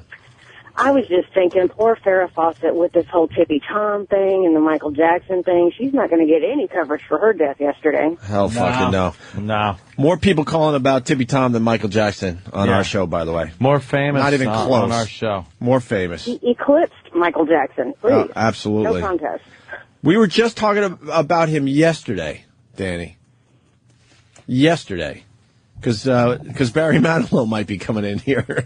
So we're like, I know. We had a bit ready to go, man. Oh, it's Dog Bagel. Bagel, I used to walk his dog Bagel. He had a dog named Bagel. Travis has that clip if you want it, where Dr. Steve inserts. Oh, yeah, we got to play that out. Go ahead, Travis. Just kind of touch your ankle. Just kind of bend over. You going to do this? All right, let's listen to Tom. I'm up here now. Come on, man. Get rid of... Oh. All right, here we go. Oh! Oh!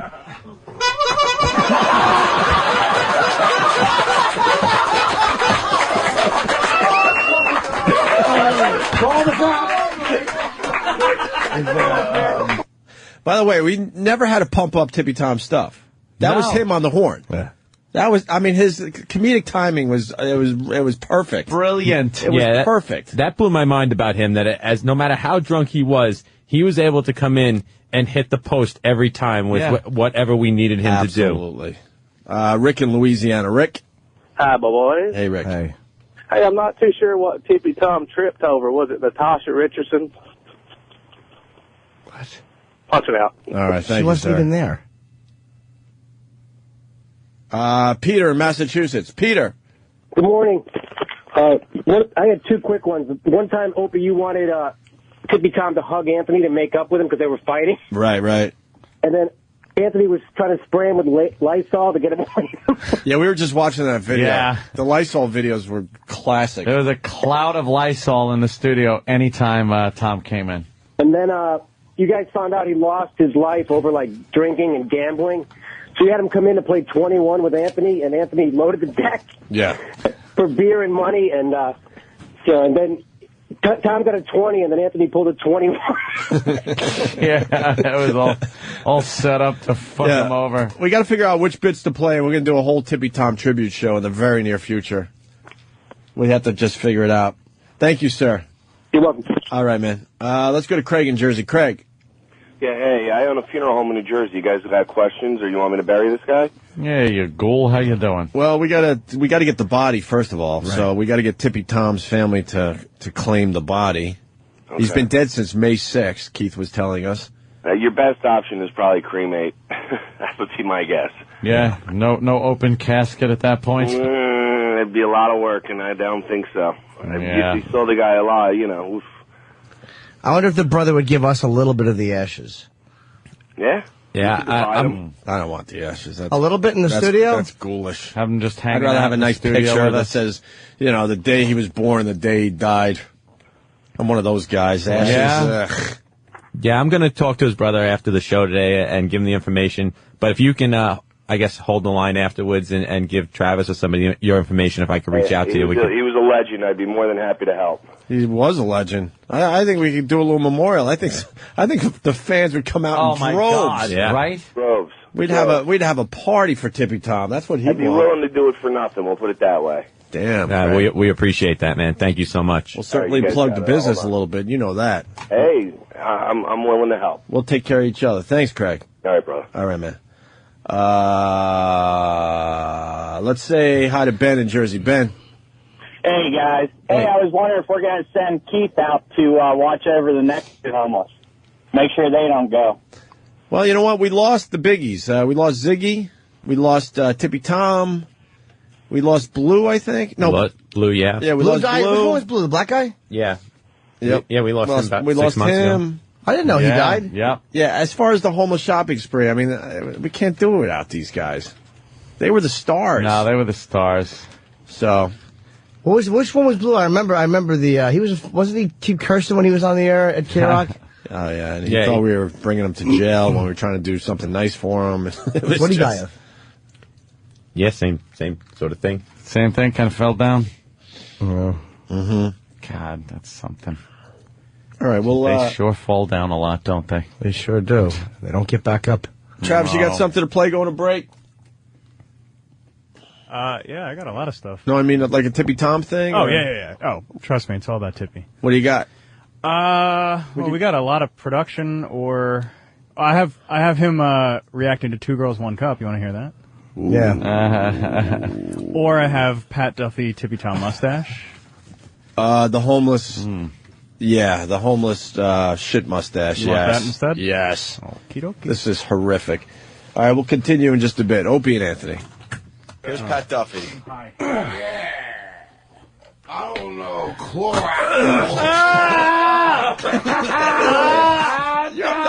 Oh my God! You have nothing on your face, though. No. Make a doo-doo mustache, you gotta make a doo-doo mustache. Oh fuck! No way! No way! Oh fuck! Oh shit!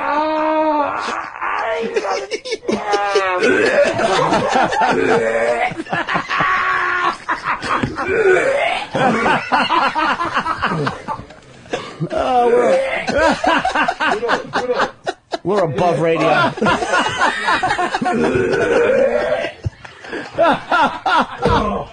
Can I get hired for this? He's dry heaving. Yeah, he still doesn't get paid. Oh my God. He's dry heaving.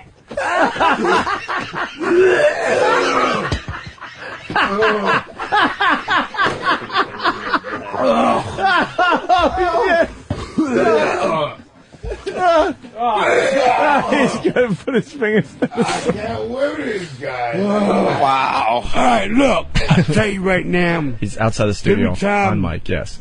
Don't feel good. I got tummy upset. And so, If what he I'm blows saying apart, is it's that, over, Johnny. is I love you and be well. We gonna get busy. It's gonna get right.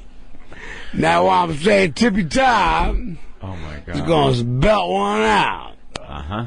All right, Tippy Tom gonna belt a song out. I should back up. Come on. I want to sing a song. Come on, Rummy. I will belt one out.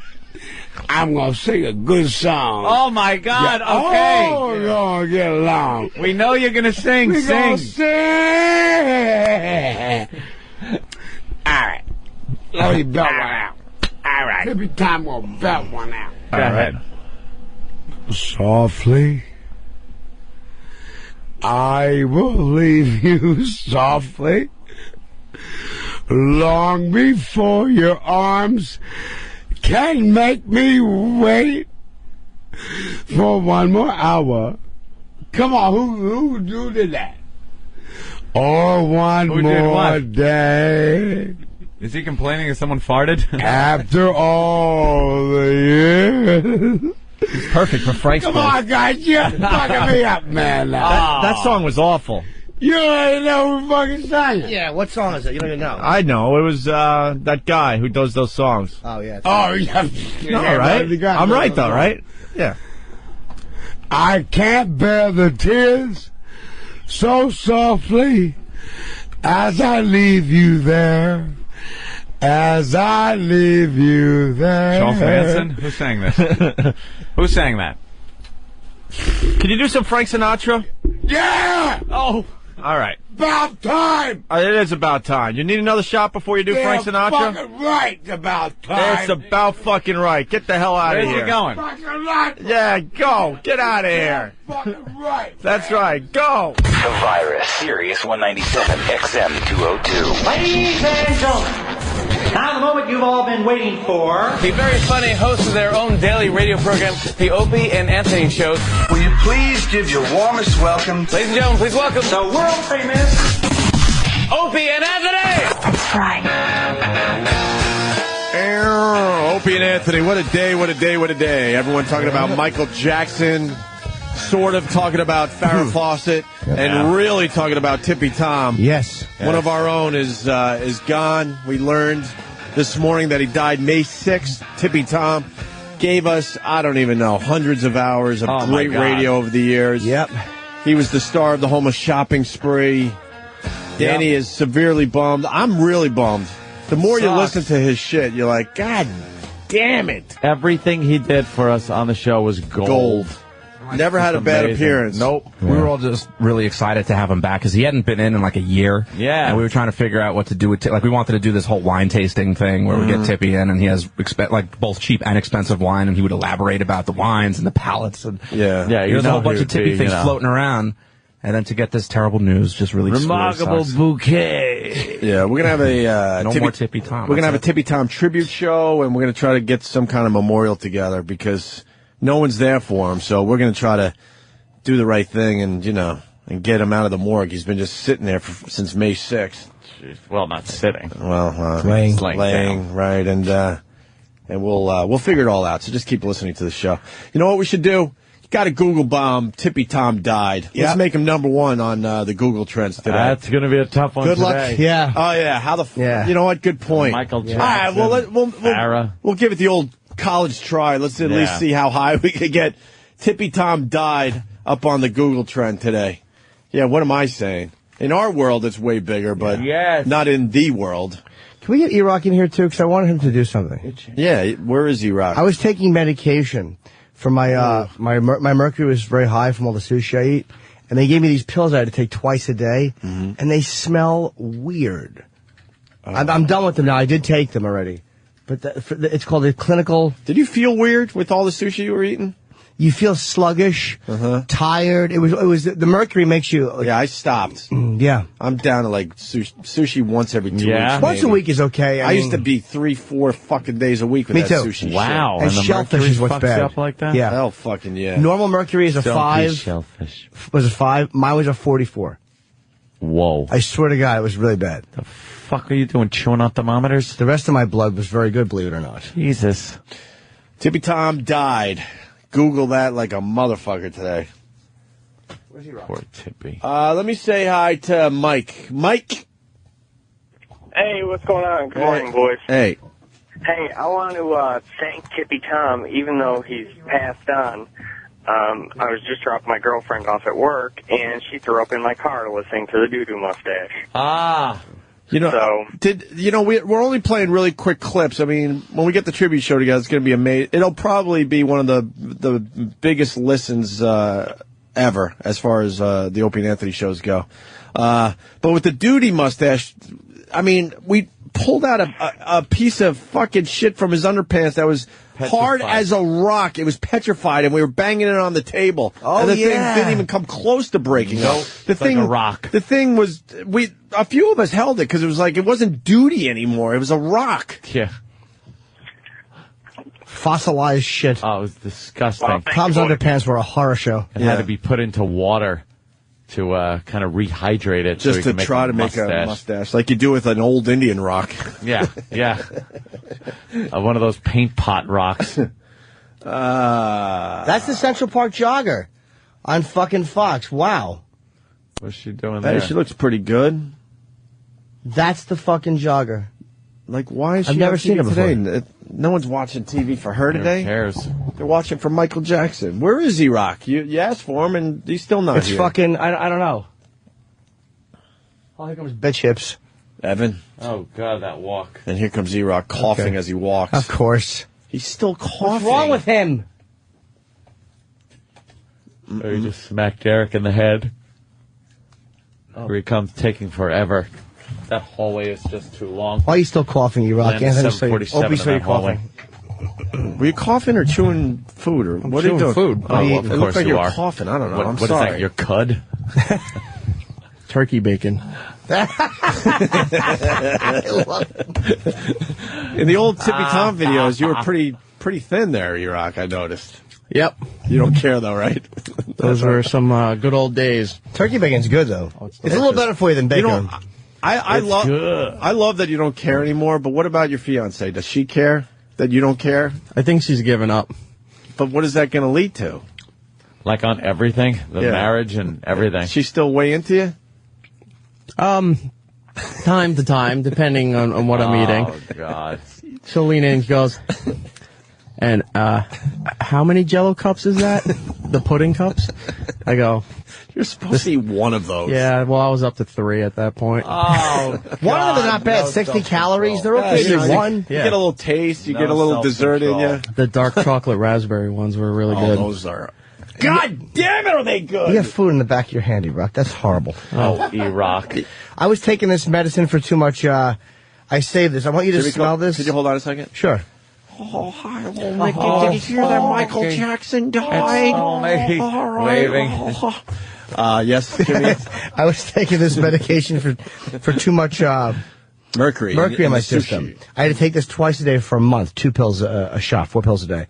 And it smells bizarre, and it smells like a veg. It's I don't know what it is, but it's actually dietary. Smell the inside of that jar. It's not that bad. It's just weird. It's empty. I took the pills, but it's actually what I was taking for a month. What does it smell like? Let me smell that too. Wow, E-Rock, you all right? That smells like bad, like pet food. Let me smell. It's a weird fucking.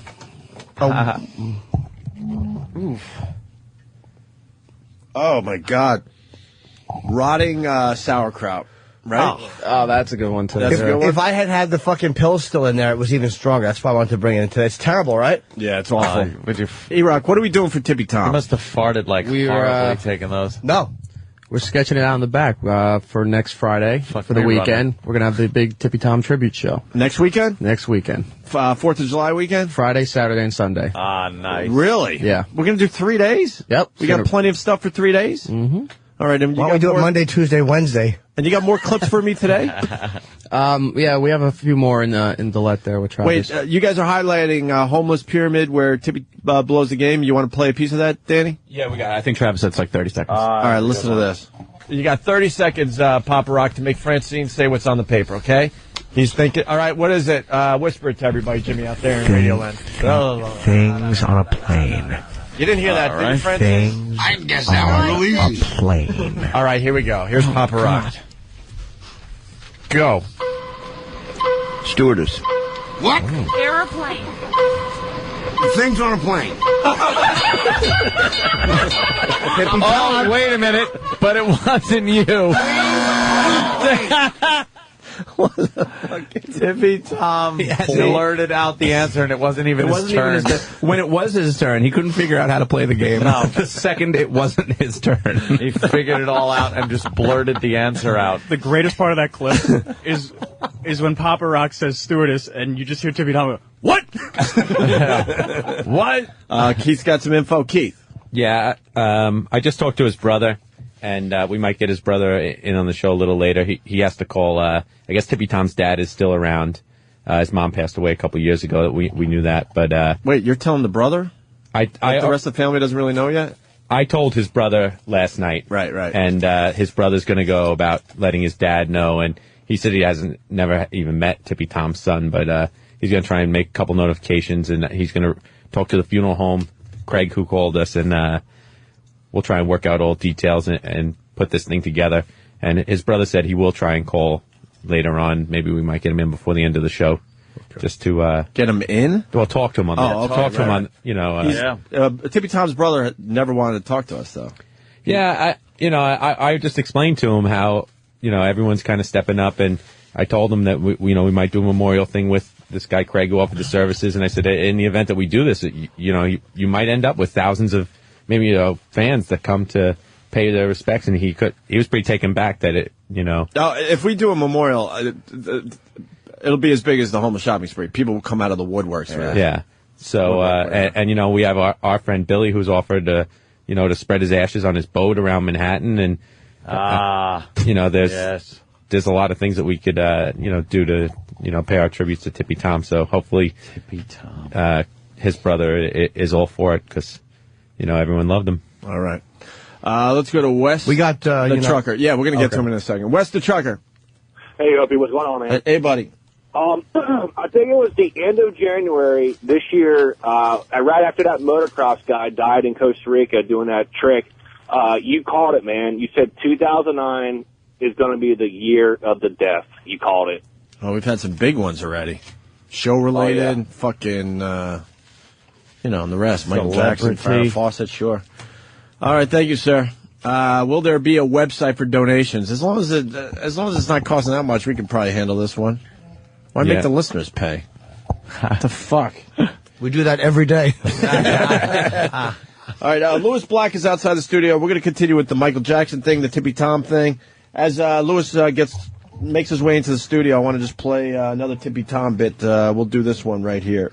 If you want my body and you think I'm sexy, come on, baby, let me know. Lonely? You're damn right. Looking for the time of your life? Are you single? Hygiene not an issue? Hepatitis C, which I've had for 20 years. Sit back, lube up, and dial Tippy Tom. 'Cause I'm a slut. He's homeless, smells like a dumpster, and he's horny. Can you lick my For a bottle of Thunderbird, he's all yours. I'm a human being. Okay. I want Guys. I'm a faggot. I was a faggot from 2 years old. Girls. I had girlfriends, too. He's so drunk, he doesn't care. All right, who's next? Just name the place, and he'll be there.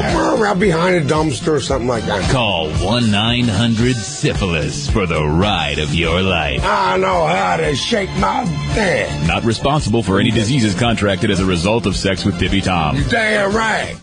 Our tribute to Tippy Tom will continue, but we have Lewis Black in the studio.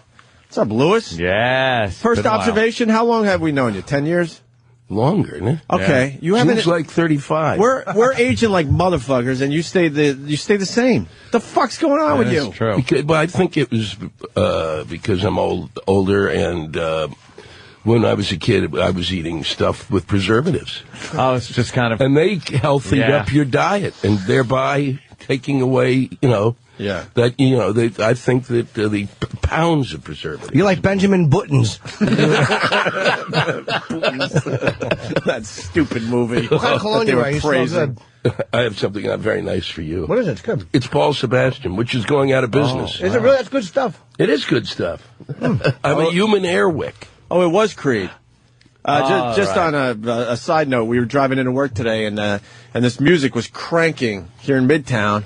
They were setting up for some band, and we were all trying to figure it out, and it is Creed. They're playing right outside this fucking building right now. Oh, that's a treat. Yeah, no kidding. Yeah, I've got to run.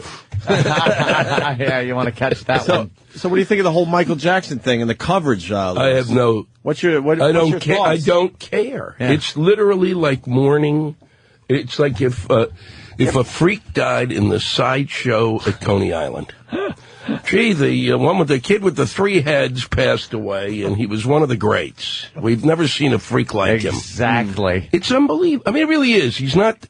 Look, I get it, the music, everything. I just think we have become, in the last 5-10 years, really obsessed with a story.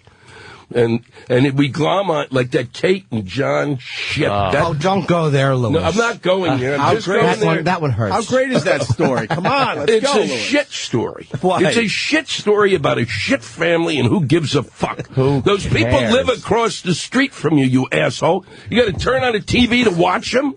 They're down the block. How many fucking times have you watched? I mean, how many friends of yours got married and had a kid in order to save the marriage? They had 8. By like 2, you don't know. You don't know 4 minutes into that. You're out on the first date. You're having a cup of coffee. You don't know it's not gonna fucking work. I'm supposed to mourn this, but it's like this story after story after story. I was gone for about 3 weeks. I was in Europe and touring there because I'm looking for more shit, different shit to talk about. European shit. European shit. Yeah. And what's great about there was I went, what is this? What's going on? What's the difference? How come I'm waking up and I feel like I got some space? Because, I don't understand what these people are saying, so there's no assholes in the area, and B, we don't have to wake up to this, this endless.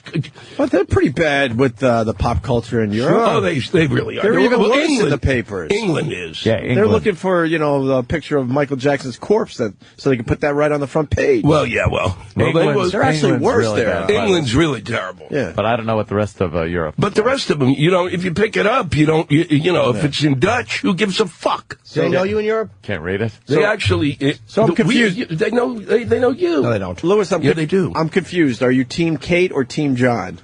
Jesus Christ. I'm in for the end of the Learning Channel. That's what I'm at. The Learning Channel rules. Because it's the modern-day freak show. It is the modern-day. We've talked about this on the air many times. What are you learning from it? Yeah, it's all just freak shows. It is. It's unbelievable. And they believe we need to learn about this stuff. And then they'll just call it the La Channel. It'll be the LE Channel. The way they kind of shorten it. Yeah, to make it more hip and relatable. But this Michael Jackson thing, this doesn't happen every day, Lewis. This is pretty amazing stuff. This is like when the King died himself. When Elvis Presley died. Oh. No, Elvis Presley was the king. Right. Michael Jackson left my life 15 years ago. Yeah. What do you, after, by the, what? Which surgery did you decide I can't watch this anymore?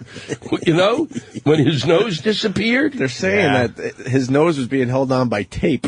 That came out recently. No. Yeah. That's some bad surgery. Now it's just hanging, Here's the story. I think I've even told this to you guys before, but the Michael Jackson story, may he rest in peace, was that, a friend of mine who has carries no grudges is a guy who works in the technical end of theater, and Michael Jackson, this is years ago, it's like maybe 15, 20 years ago, Michael Jackson's at the Plaza Hotel when the Plaza was a hotel, and he's holed up there for like 2 months, and a whole bunch of techies from the city were asked to go in and move, they were moving the stuff out that he had brought in with him and putting it on and what was around, and this is before any of the news broke about the kids, and before he had children, but scattered out throughout the entire, 3 bedrooms, were Gap kid model, the what do you call those, mannequins. Gap mannequins of kids. Oh, shit. Dressed in no, seriously. Come on. I'm serious. Wow. And this is a guy who it'd be a stretch for him to think it up. Yeah. You know what I mean? It's not the type of guy you go, wow, when did he get that creative? It was like, he literally just had... There wasn't a chance he'd come up with this on his own. And he had to take the clothes off the kids. That was part of it. And he was like, this is really not... Undressing child mannequins. Yeah. That's great. That's fantastic. And he's doing this to supplement the money he's making in the theater. It's, now that's a story. Wow. But this is... It's just, they gather, look, I just don't get it. It's not, Well, there's nothing really to get. He was a freak show, a creep, a weirdo, and what is that what happened to the monkey? And he died out of nowhere. Oh, where's Bubbles? Where's Bubbles? No one expected Michael Jackson to just die. Yeah. Bubbles together. I was shocked he was 50. You thought he was older? Younger? No, I thought he was younger. Probably younger, right? Because if he's 50, then I'm really old. Someone on CNN said this is perfect. This is how it was supposed to be because no one could imagine Michael Jackson as like a 70, 80-year-old guy. No, but I couldn't imagine him anymore. At all. How do you imagine somebody who's really not there? Mm-hmm. And just a weirdo. And then, and he's going to set up in Qatar. Well, look at this. On the news right now, they got memorials in L.A., Gary, Indiana, at his childhood home. I'm sure he was back at his childhood home. Apollo Theater. Yeah, look at that childhood home. Holy shit. No wonder Joe Jackson beat the shit out of those guys and said, get back to the studio. Yeah. Joe Jackson didn't want to live like that anymore. Fucking get in there and sing, motherfucker. What a lunatic he was. Gary, Indiana. He's like, fuck this Gary, Indiana. We need to live better. That's one of America's profound shitholes. Yeah. I'm amazed you and I never played that, Jim. I'm surprised. I probably would sell very well in Gary, Indiana. and then Harlem's tribute, even though Michael Jackson shunned his blackness. Yeah, they loved him when he was a kid. Yeah, that's what it through, is. I guess, Thriller. When he was black. I guess he had some work done by Thriller, though, also. Oh, yeah. Yeah, oh, yeah. By then it was already. A little bit. But it wasn't the bizarre fucking hatchet job. No, that they did on him toward the end. Can I tell you how passive-aggressive I am? I was in the airport yesterday. I see Lewis's paperback, because it's out in paperback, Me of Little Faith, and I picked it up and I was perusing it. I just couldn't bring myself to buy it, because he's my friend. Please tell me you threw it in the garbage. Dude, I put it behind mine. It's not even in paperback. I know, I move him around. Why aren't you buying his book? Because it's like I just can't buy a book that my friend put out. Yeah, I have to get it for free. Yeah, same here. I just really? Yeah, the book did very well. Now it's a bestseller. Now it's in paperback. Now it's in paperback. What would you add to the paperback? A lot more shit. Yeah, not a lot. But basically they go. I was so irritated because you write the first book and then you think, well, they didn't say anything about editions, and then all of a sudden they call up about 3 weeks before it's going to go to print again. They go, we really need you to write some extra stuff. Oh, shit. But I said it all. Really? I said it all. Really? You want me to start thinking about it? You couldn't tell me at the time. But it's a great concept. You put out a book, and then they resell the book with just a few extra pages. Yeah, exactly. And people buy it. Yeah, but I say people need the hard copy and the paperback. But I say in the front of the book, that's what they've done, and you should sit down, actually, if you're in a place and just read a couple of extra things there. Did you really write that? Yeah. Are you doing signings? I'm doing a signing I did a signing here on the Upper East Side. There's a jumbo Barnes & Noble there. Yeah. I said it was great to be that Barnes & Noble had so much faith in the printed word that they put another $1 billion into a jumbo place. It's huge. Really? I've been in that one. 86 and Lex. Yeah. It's unbelievable. It's pretty much a whole city block, Jimmy. Really? It's extraordinary. I love Barnes & Noble. Yeah, well, you'd love this. Jim. I do. I love a big bookstore. No, you'd love this one. This one is massive, and it's amazing because you go, wow, you guys. You don't see the writing on the wall. Yeah, no kidding. Yeah, right. Because people are finally figuring out how to download that shit too. Yeah, exactly. With the Kindle. The Kindle's one of the hottest items out there right now. But I need a book in my hand. I can't read. Yeah, absolutely. I just don't get it. But I do think eventually the way it's going, it hurts your eyes, man. No. The Kindle doesn't have a light on it. The Kindle is not an LED. It's got no false light. They say it's pretty much like reading a book. You have to buy an outside light to put on it, so it doesn't do that to your eyes. The first one sucked, but supposedly the latest version. The one that I saw, Adam's got one, Dubin's got one, and I got one. I got it for my birthday. I just haven't opened it up yet. It's different. It's totally different. Like that Sony book, which was also like, oh my, it gives me a headache. I get like computer hangover. And, the beers. But, sit there. If I'm working on the computer all night, I wake up the next morning. Like today, my eyes are burning. I don't think God intended us to read words from a computer screen. It's a television screen. Yeah. And just because these pricks can't figure out how to combine the computer to the TV. What the fucking nonsense is that? Are you reading off your fucking phone? That's even worse. Holy shit. That fucks my eyes up. I'm this close to grandfather glasses. I'd be amazing. Kathleen Madigan, another comedian. Yeah. She's like, she will read. I said, where'd you read that? And she goes, I read it in I go to this website in the morning. I read off my BlackBerry. How the fuck do you do that? It's bad. It's tiny. You just I fucked up my LASIK. No. I got the LASIK, and I was down in 2015. There's no fucking way I'm anywhere close to that anymore. Your eyes and I'm squinting again. No shit. I went years without squinting because I got the LASIK. And now, can you file suit against BlackBerry? We got a case. I'm thinking. Can we move on? You want in? Can we move on to a better life? It's like the Optigrab. Oh, yeah. Damn these glasses, son. All right, so, Lewis, you don't like the Michael Jackson thing. What's going on in your world that you're paying attention to? Iran? Obama? No, I'm like had time off. Plane crashes? What are you I didn't have time off. I just got out of here for a while. I want... I want them to figure out health care, and I want them locked up, all of them, and I want them not to be able to get health care. Really? Every one of those fuckers. Every one of those fuckers who sits there in Congress and pontificates on either side about, you don't know shit. You got the best insurance in the world, you douchebags, and then you're going to pontificate about the way the insurance companies are run? Fuck you. And fuck them. And if you're going to make health a profit-making institution, fuck you twice over. It's not oil, you fucking fucking idiots. It's a fucking, you get a shot. Figure out how to make it cheap. Fuck them. I had to go to fucking public clinics. Fuck you. I actually pissed into a cup something that was akin to Coca-Cola. Because I had hepatitis. And, you got hepatitis? I had way back when things were shoddy.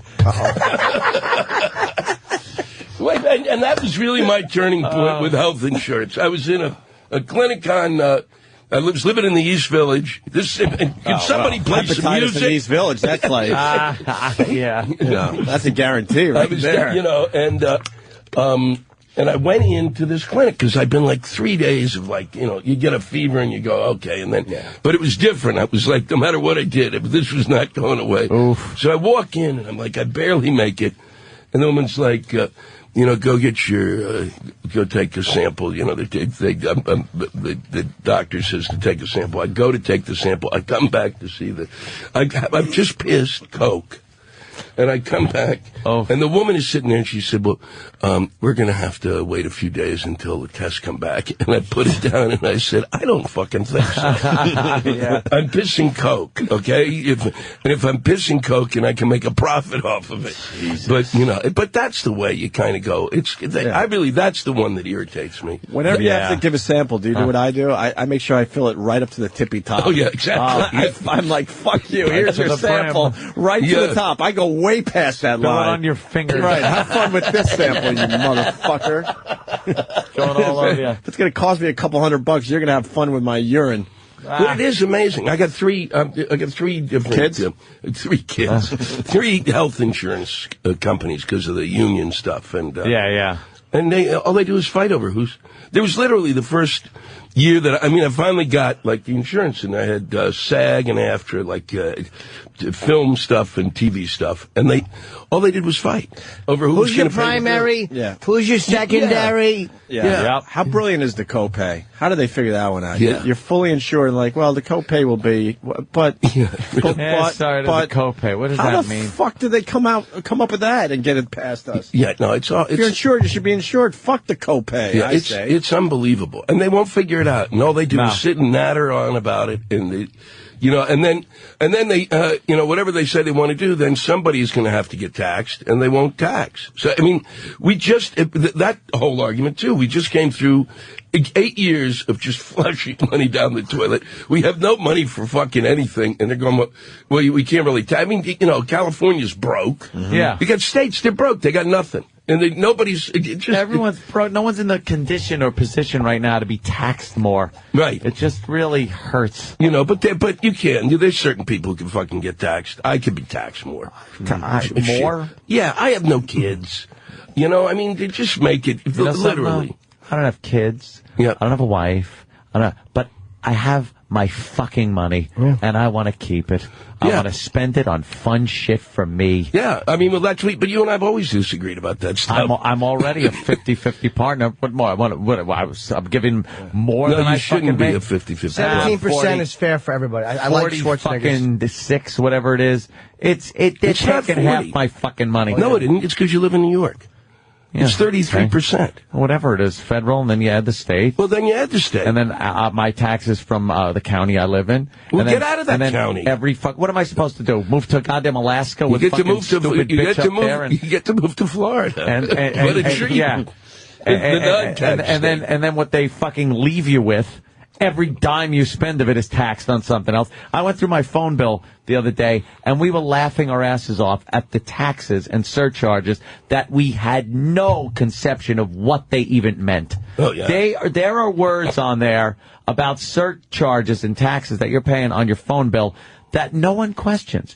It's $5 here, $10 here, $3, $8, but it adds up to like over $50 in these taxes that are for stuff that has nothing to do with phones. Well, it's tire tread tax. If you go to Vegas, you know, and you don't pump enough downstairs if you're in the casino, and you get the bill from the hotel. It's the amount of, they've got like 12 taxes there. Yeah. All hotels are doing that now. Yeah, occupancy tax and occupancy tax. I'm paying to occupy the room. That's the goal of what you do. That's your business. I pay you. I occupy the room. So what is an occupancy tax? And the occupancy tax basically goes to the people who will then advertise to tell you to come back to the place. Yeah. If I just, can I not pay the tax and tell you I'll be back? And this is beyond the sales tax you pay on the room. So it's beyond that. So you're paying an occupancy tax. What the fuck is that? And I love an excise tax. I have no idea what that means. Well, they just kept adding on. Just tell me. And don't, just say it's going to cost X. Yeah. I don't need to know. I don't need to see it. Don't break it down for me. Don't break it down. It's like that thing. It's piss me off. It's like when, the first time I flew U.S. Air and they switched over to charging you for a bag. Oh, right, for luggage. And you had to have cash outside. In order to do this, they wouldn't take a credit card, and then inside they take it. But you're standing on a line. It's like, really, you couldn't ask for the $12 when I'm flying a plane, schmuck. So we know we've come down the road a little economically. Couldn't you just ask me for the 12? What's $12 more on a ticket? Yeah, which creates more chaos in that hellhole. They can. I really think airlines can make money just by jacking their prices up, like $6 on every ticket. Yeah, $6. Because who's really going to notice it? No one. Nobody. Just don't call it a tax. Nobody. Say, people have stopped paying attention to a lot of it. Tax. Yeah. Say, fuck you. We're taking the money. It's not going to anything. It's not paying for any shortfall that we have or anything. We just want $6 more from everybody that flies on our fucking planes. Yeah. At least be honest. Fuck you. So, Lewis, it tax. Doesn't sound like you're a big rah-rah Obama guy, then.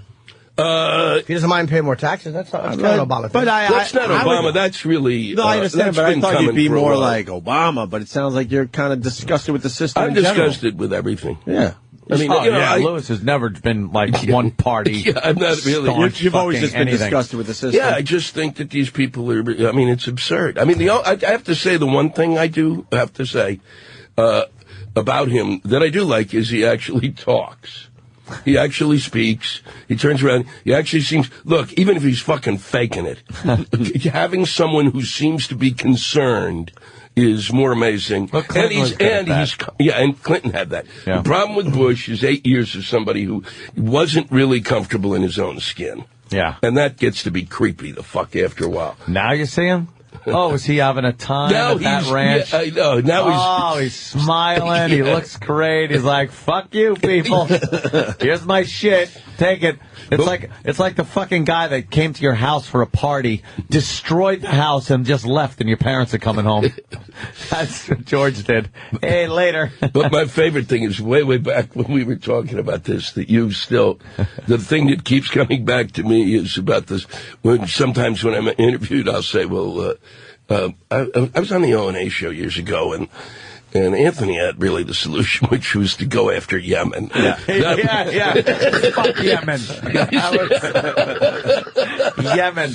Well, it came true, though. Their own shenanigans after a while. Yeah. They kind of proved that they're, not to be trusted. But that was very really much. Great. Yeah. The Yemen solution. Just go after Yemen. We can all get behind that. No one really likes Yemen.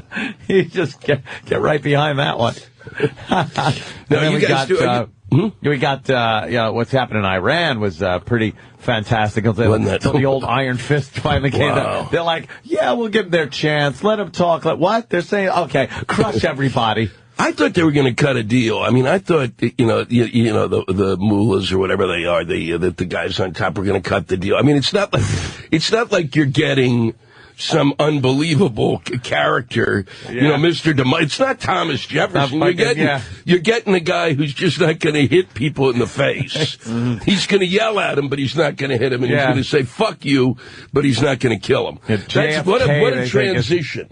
Yeah, they think it's like JFK is coming there to run the fucking place. No, it's not Camelot. It is. It's unbelievable. It's amazing. So where are we at with the Iran thing? Everything is now. Now they're sort of going back to where it was. They killed about 40 people. Yeah, they made their point. Yeah. Did they put down the protest though? I mean, they're still going. Oh yeah. No, they pretty much squashed it. Pretty much, except for Twitter. Yeah, that's They can't Twitter, stop boy. Twitter. But You don't Twitter. Do you guys Twitter? Oh, we all Twitter. Yeah, Louis, sorry. How could sorry Louis to Black disappoint not you. Twitter? I'll tell you how I can't Twitter. I'm not that interested in my goddamn life. You on social network at all? What network? I got fucking 40 of them already. I need another one? Yeah, I got one where they fucking went through my fucking book and just took names and started shooting emails off to people saying Louis was welcoming you to this shit site. Here come the Farty Bobo shit site. Went through my goddamn fucking address book. Farty Bobo. We got Bobo down the hall. You want to meet Bobo? And it's in that, it's in there. You're on Twitter? It's right there. No, I'm not on Twitter. Is that a fake Louis Black? It's a fake fuck. And you don't want anything to do with it? No. Why not? You got followers, Louis. But well, you know, and who knows who's Twittering? Maybe their life is more interesting than mine. Yeah, I love that. Just to me, I'm over here, I'm buying some pickles. Who gives a shit? Another cup of coffee. We agree with that. I went without cream this morning. Yeah. Hope it works out for me. And you're like, who gives a flying fuck? Yeah, I mean, that was cool for the first 2 weeks of Twitter, and then you gotta step it up. You gotta punch it up pictures now. And videos and shit. Yeah, I mean, Now it's got the goddamn energy. Fucking Busby Berkeley musicals I'm putting on mine just to keep people's interest. You know, fuck, if I was interested in that, I would have been an audiovisual aids guy in high school. Yeah, the AV guy. The ones who come in, I always used to feel like they were Nazis. They were like Nazis in hiding. They all wore the same fucking outfits, the white shirt, the khaki pants. Pen holder in the pocket. Pen holder, exactly. Come in, roll it in. They all knew how to work that projector. Yeah, no matter what went wrong with it, they could fix it with a pencil eraser. Just shove it in there. When the film started going and jumping, they would shove an eraser in that. I like the dancing hair. Yeah, that was a good one. Yes. All of a sudden you get the dancing hair in your wondered film where strip. it came from. Yeah, no kidding. Now they it was fucking the projector. They just have a flat screen behind the little pull-down map. And that's... you throw in a DVD. All right, we got to catch up with breaks. We got Louis Black in studio. What's the big plug today, Louis? The paperback's out. The book is out. I read the book. I loved it. Thank you. I loved it. It was one of the... I don't read a lot of the comedy books, but I read yours. And well, this one was kind of like it's just about, it's about religion. Yeah, but there were a lot of laughs in there, man. Well, thank you. A lot of laughs. The title's wrong. It's supposed to be Ye of Little Faith. Yeah, it says Me of Little Faith, and as you praying, it seems like it's about you. Yeah, that's the whole concept. It's a misprint That's on how I every know. copy. That's how you know you're not an author, when they put your face on the cover of the book. Is that it?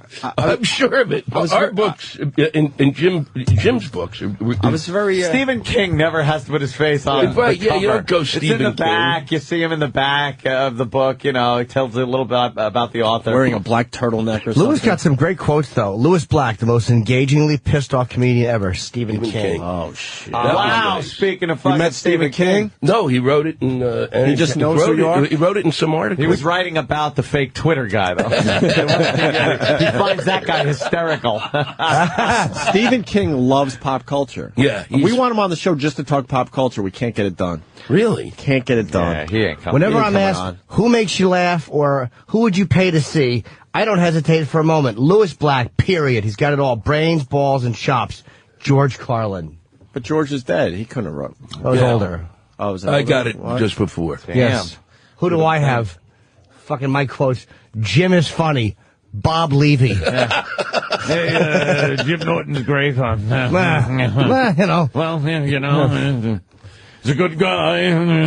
Norton's funny if you enjoy a Route 280 in New Jersey. Colin Quinn. I'm going to be... You know what, though? You didn't write about the Muslims in your book, though, Louis. What the fuck? I didn't want to. You barely touched on them. It's supposed to be about all religions. Yeah, but I wrote, really, you know what I wrote about? I wrote, there's nothing in there that I didn't know. That I didn't know about. I didn't hang out with Muslims. Louis wants to keep his head, too. His head. You got to remember, I was born and raised in the suburbs of the United States in the 50s. There were barely black people there, let alone Muslims. I don't think Muslims have been allowed in the country at that point. Yeah. I was not going to... When that guy did the cartoon and then they...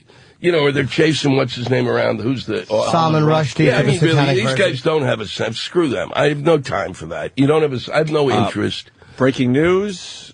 Danny, go to ismichaeljacksonalive.com. Wow, there's already speculation that he's not dead. People in this country are fucking idiots. The times we're living in. It doesn't matter. And what comes up? Maybe no. Click here. What are they saying, Dan? What are they saying on IsMichaelJacksonLive.com? Pulling a Tupac and a Biggie and an Elvis. Someone's got to pull the fake death thing eventually. Yeah. For real. Someone's got to really pull it off. Yeah. It just forwards to some other social networking site. Oh, fuck. All right. Junk mail. Let's not give him attention today. All right, Lewis, we're going to continue with you in a few minutes here, all right? I got to go. He's a busy man now. You're one of those guys now? I'm stuck with that. He's like Sinatra on Carson. Yeah. They would just leave and go, Johnny, I gotta go. You can't go. Yeah, that's what do you got me. What is? I don't even know. WPIX 11? No, it's down the hall somewhere. Another one. Wait, you're leaving us to do another show. That's what they put. That's what these guys do. No, you're not. That's what these guys do. You're not doing that. That's what my life is now. They lead you around. They lead me around like the little porker I am. Come on, money-making machine. Let's here go. It is. Go to this. Need go our to percentage, that. fucko. Get into this room. No, they're unbelievable. It was unbelievable. When the first time we were selling the book, I named it was you. I said, "This is all." I said, "For starters, this is it." I go on O&A for a long time, and Todd and Tyler out of Omaha, and those are the guys. Who's Todd and Tyler? They've been there forever. I'm not trashing them. No, they've been there forever. They've been a radio show down there. That's been good to you. It's the same way with you guys. It's like I come in. It's like I'm talking to. You're hanging. We're hanging out. We're not going, what do you want to talk about today? That's going to be you got any big clangers? What's pissing you off? As opposed to coming in. What's got your goat, Louis? As opposed to coming in and sitting with three, friends who are going, okay, you fuck. Yeah, that's right. And having somebody poking at each other. So that was it. And I told them that, and that was the first, seriously, we had this big meeting about press. And so the thing comes back. Neither of you were on the first time it came. I said, Jesus fucking Christ. Was that the publicist? Yeah. The publicist at the book company. I mean, you deal We say it all the time. It's never the talent. It's always the publicist that forgets this. And then, of course, we're so rational that we're like, fuck him. That's right. Fuck Louis Black if he ain't doing our show. Right. Fuck him. And then it turns out Louis was never... Well, there we go. But we got on here, and then I called Todd and Tyler on my own. Did they tell you why they didn't put the show on the what was? No, they never. They always kind of go, they stopped. I'm paying somebody who deals with this shit, sure. and they just ignored everything. We're trying to steer clear of degenerate asshole shows like Opie and Anthony. But we bring in the numbers, Louis, right? Mm-hmm. Or the highbrow shows. Well, it's like there's certain shows that basically help me get public. It's like silly. That's how the fuck I'm known, you fucking morons. And then they had me on, Geppetto's workshop in Seattle. Really? You're a craft show? Yes. Potholders next, right. Louis Black. Right, we're going to make a tongue depressor house when we come back. Are you still on the Daily Show? Are you still doing that? Yeah. How many years have you been there? Wow, damn. 13. Wow. Jesus. Yeah. They're giving me a bar mitzvah. 13 years. 13. That's a good idea. You're one of the few that are actually left from the old regime. I'm the only one left. How long's John been there? John's been there a while now. No, John's been there about 10. Yeah. Yeah. Yeah, because we interviewed him at NEW when he was first starting out. Yeah. With that project, obviously. Yeah. And you do it once a week? No, now it's once every 3 weeks. Okay. Yeah. What's that? Busy. You did stand up in Europe, you said? Yeah. What do they get into as far as comedy goes? Because I always hear it's different. Like some of the stuff you guys do in America just doesn't fly over there. Well, it was weird because I had I was in Sweden. So the reason I said they know you is because Jim there is because they have this comedy scene that's been around now for 8-9 years, and they kind of know. I asked, who do you know, and they would mention your name. I mean, they're comics. Wow. They're bringing over guys, and they got everything. You basically, you kind of, you do what a comic does. You're like, if you're in Tulsa, you try to relate it to somebody from Tulsa. It's fucking sweet. What do you go out and do press there and try to drum up, No, what they do is, they fucking go online and send their, an email blast to the 10,000 people that have an interest in comedy, and then they show up. Wow. And then tomorrow night, Yakov Smirnoff will be on. Like, oh, the big one was the big one for me was, which was amazing, was Amsterdam, because I've been going there for performing there for 10 of the last 15 years. There's fucking 1,800 people showed up. Yeah. Because I was going, wow. I don't think we're going to really be able to sell these tickets. Oh, no. All really? Smelling like legal pot and vagina. You smoked the pot over there, Lewis? Not this time. I have. It's really something. Yeah.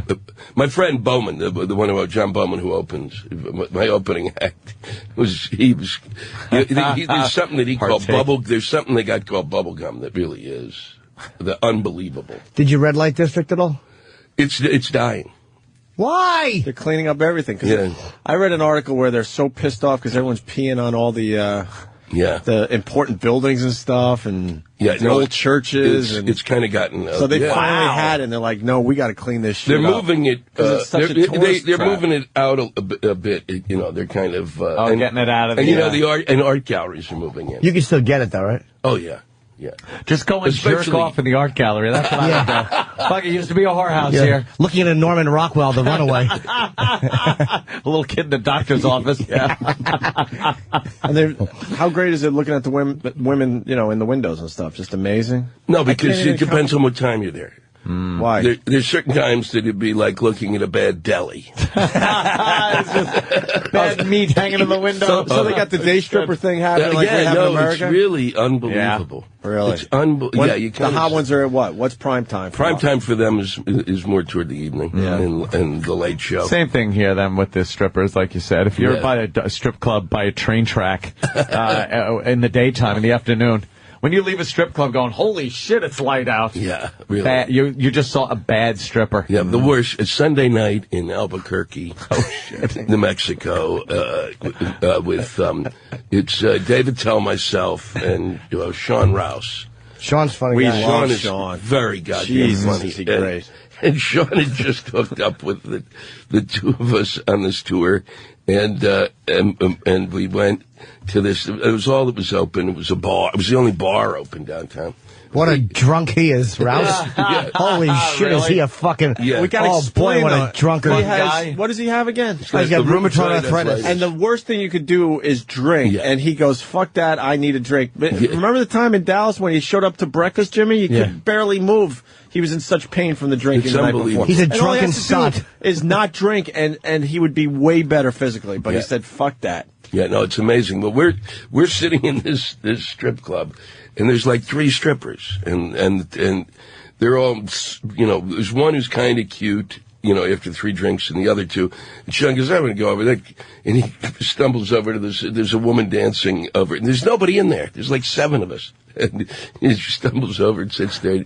But 2 minutes later, he comes back. He goes, I don't think you should really be stripping with a Band-Aid and a running sore. Oh, shit. A running sore. He did a gig with me in Atlantic City. And we went up to the club, gave us like a little VIP room after, and he was trying to bite people. He was so drunk, he was trying to bite people. A maniac. Oh, he's an animal. Yeah. With all his lumps. Oh, he's a drunkard. Oh, boy. He is funny fuck, man. He's real good. funny. I'm going to have to go, guys. No, they're saying next interview. But I'm doing, I'm getting out of I'm in Los Angeles Monday, which is at Largo. What are you doing?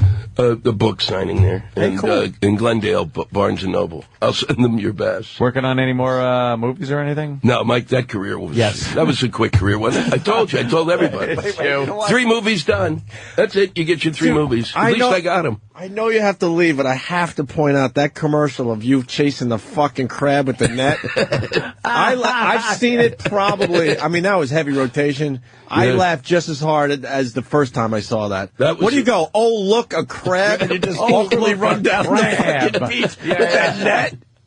Those were fun to do. Man. Yeah, that is. What island was that? Aruba, nice. They flew there for a commercial? What commercial? I don't even know what the commercial's for. For Aruba Travel. It was for travel. All right, I wasn't sure if it was for 16 a crab. We did 16 ads in 4 days, but we did them. It was great because I was working with this Brit who was very funny. And we just go, bam, bam. What about this? We'll try that. What about this? Do this, da-da-da-da-da. And it was all... kind of right on the spot. Oh, come up with shit. Yeah. You nailed the excitement of finding a crab on a beach. That was funny. The excitement of finding a crab. When you go on vacation, you could be the most important person back home. But when you're on a beach, you see the dumbest things and get excited over it. Like, what the fuck is wrong with me? You nailed it, Lewis. Nailed it. Thanks, guys. Lewis, thanks for always a pleasure. The book Lewis again, Black. Lewis Black. Me of Little Faith. Now in paperback. I read the book. It's great. Thanks. A lot of great stuff in there. So take care, guys. Good luck with Michael. You. Congratulations, bud. Thanks, man. Yeah, all right, Lewis. Get out of here. Jesus. He's going down the hall. Who's he doing? Yeah, Sonny? I think he's on Sonny's show. Yeah. Oh, you gotta do that? Sonny Fox. Yeah, the movies. Tough business. Yeah, movies. Yeah, the movie. All right. We'll go to break. I'll be out Monday because I'm shooting, but I'll be back. What? What's happening? Really? What? You're shooting a movie, Jimmy? What? Yeah, who isn't? Whose movie? Me. I don't know. I don't know. Are you allowed to say? Sure. Maybe when I come back, I'll tell you the people I have a scene with. Is it local? Yeah. What the or fuck? L.A.? Local. You don't have a scene with... Not saying I do or don't. Wait, you'll explain next. Let's tease this. I'm trying to think Let's tease here. this. It's obvious. I won't know until I do it, actually. All right, let's tease this. Jimmy's got a little announcement after the break. Let me just put it this way. Do you look like his retarded little brother? Maybe. The white one, yes. Yeah, see? That's what I meant. Okay, all right. Now I know You'll give us the details next, though. God but damn first, you. the FU line. Thanks for calling the Opie and Anthony FU line. Here's the latest batch of FUs. You have 8 new voice messages. First voice message. Yeah, I want to give a big fuck you to alcoholism. Now I can't drink anymore and make an ass of myself and puke all over the floor. Fuck you, alcoholism. Next message. Yeah, I want to say a big F you to the Guidos at my gym who do nothing but Jaeger bombs, pound some protein, and then grunt when they lift and leave their weights everywhere. You fucking Guido cunt pieces of shit. Italy sucks. Next message. I'd like to give a big fuck you to genetics. Just because I'm completely Irish, I gotta be an alcoholic. Fucking genetics and hereditaryism. Fuck. Next message. Yeah, this is Nicole. I'd like to say F you to my soon-to-be ex-boyfriend in the other room. Learn how to fuck so that way I can come. If that's not the case, then guess what? Fuck you, you're out. Next message. Yeah, his F-U's going out to my boss. You fucking prick. You cut my hours, no money in the company or anything, but then you hire an intern and pay him? A fucking intern? You're paying an intern? Fuck you. Next message. Yeah, I'd like to give a big F-U to my scheming, lying, conniving, fucking soon-to-be ex-motherfucking wife who felt the need to fucking cheat on me because I work too much, I watch the news too much, and because I don't want to sit in the fucking parking lot sucking her dad's cock tailgating at the goddamn football game. How the fuck am I supposed to relax? What the fuck? Next message. Hey, this is Joe from Jersey. I want to give a big F you to my wife for not wiping her ass properly before I fuck her doggy style, because I'm sick of fucking you from behind and getting a nice whiff of your ass. I'm pretty sick of it, and I'm pretty sure every guy in America is sick of that smell. So please wipe your ass, women, before you get fucked doggy style. Thanks. Next message. Yeah, I'd like to give a big fuck you to you. Whoever the fuck is listening out there, fuck you. I hate you all. You can all suck my fucking balls. End of new messages. Call the Opie and Anthony FU line. 866-FU line 1. That's 866-FU line 1. Thank you and goodbye. Opie and Anthony morning, 6 to 11 a.m. live and uncensored. Just about every human being would be offended by what you said today. The virus. I love you just the way you are. Yes, I do.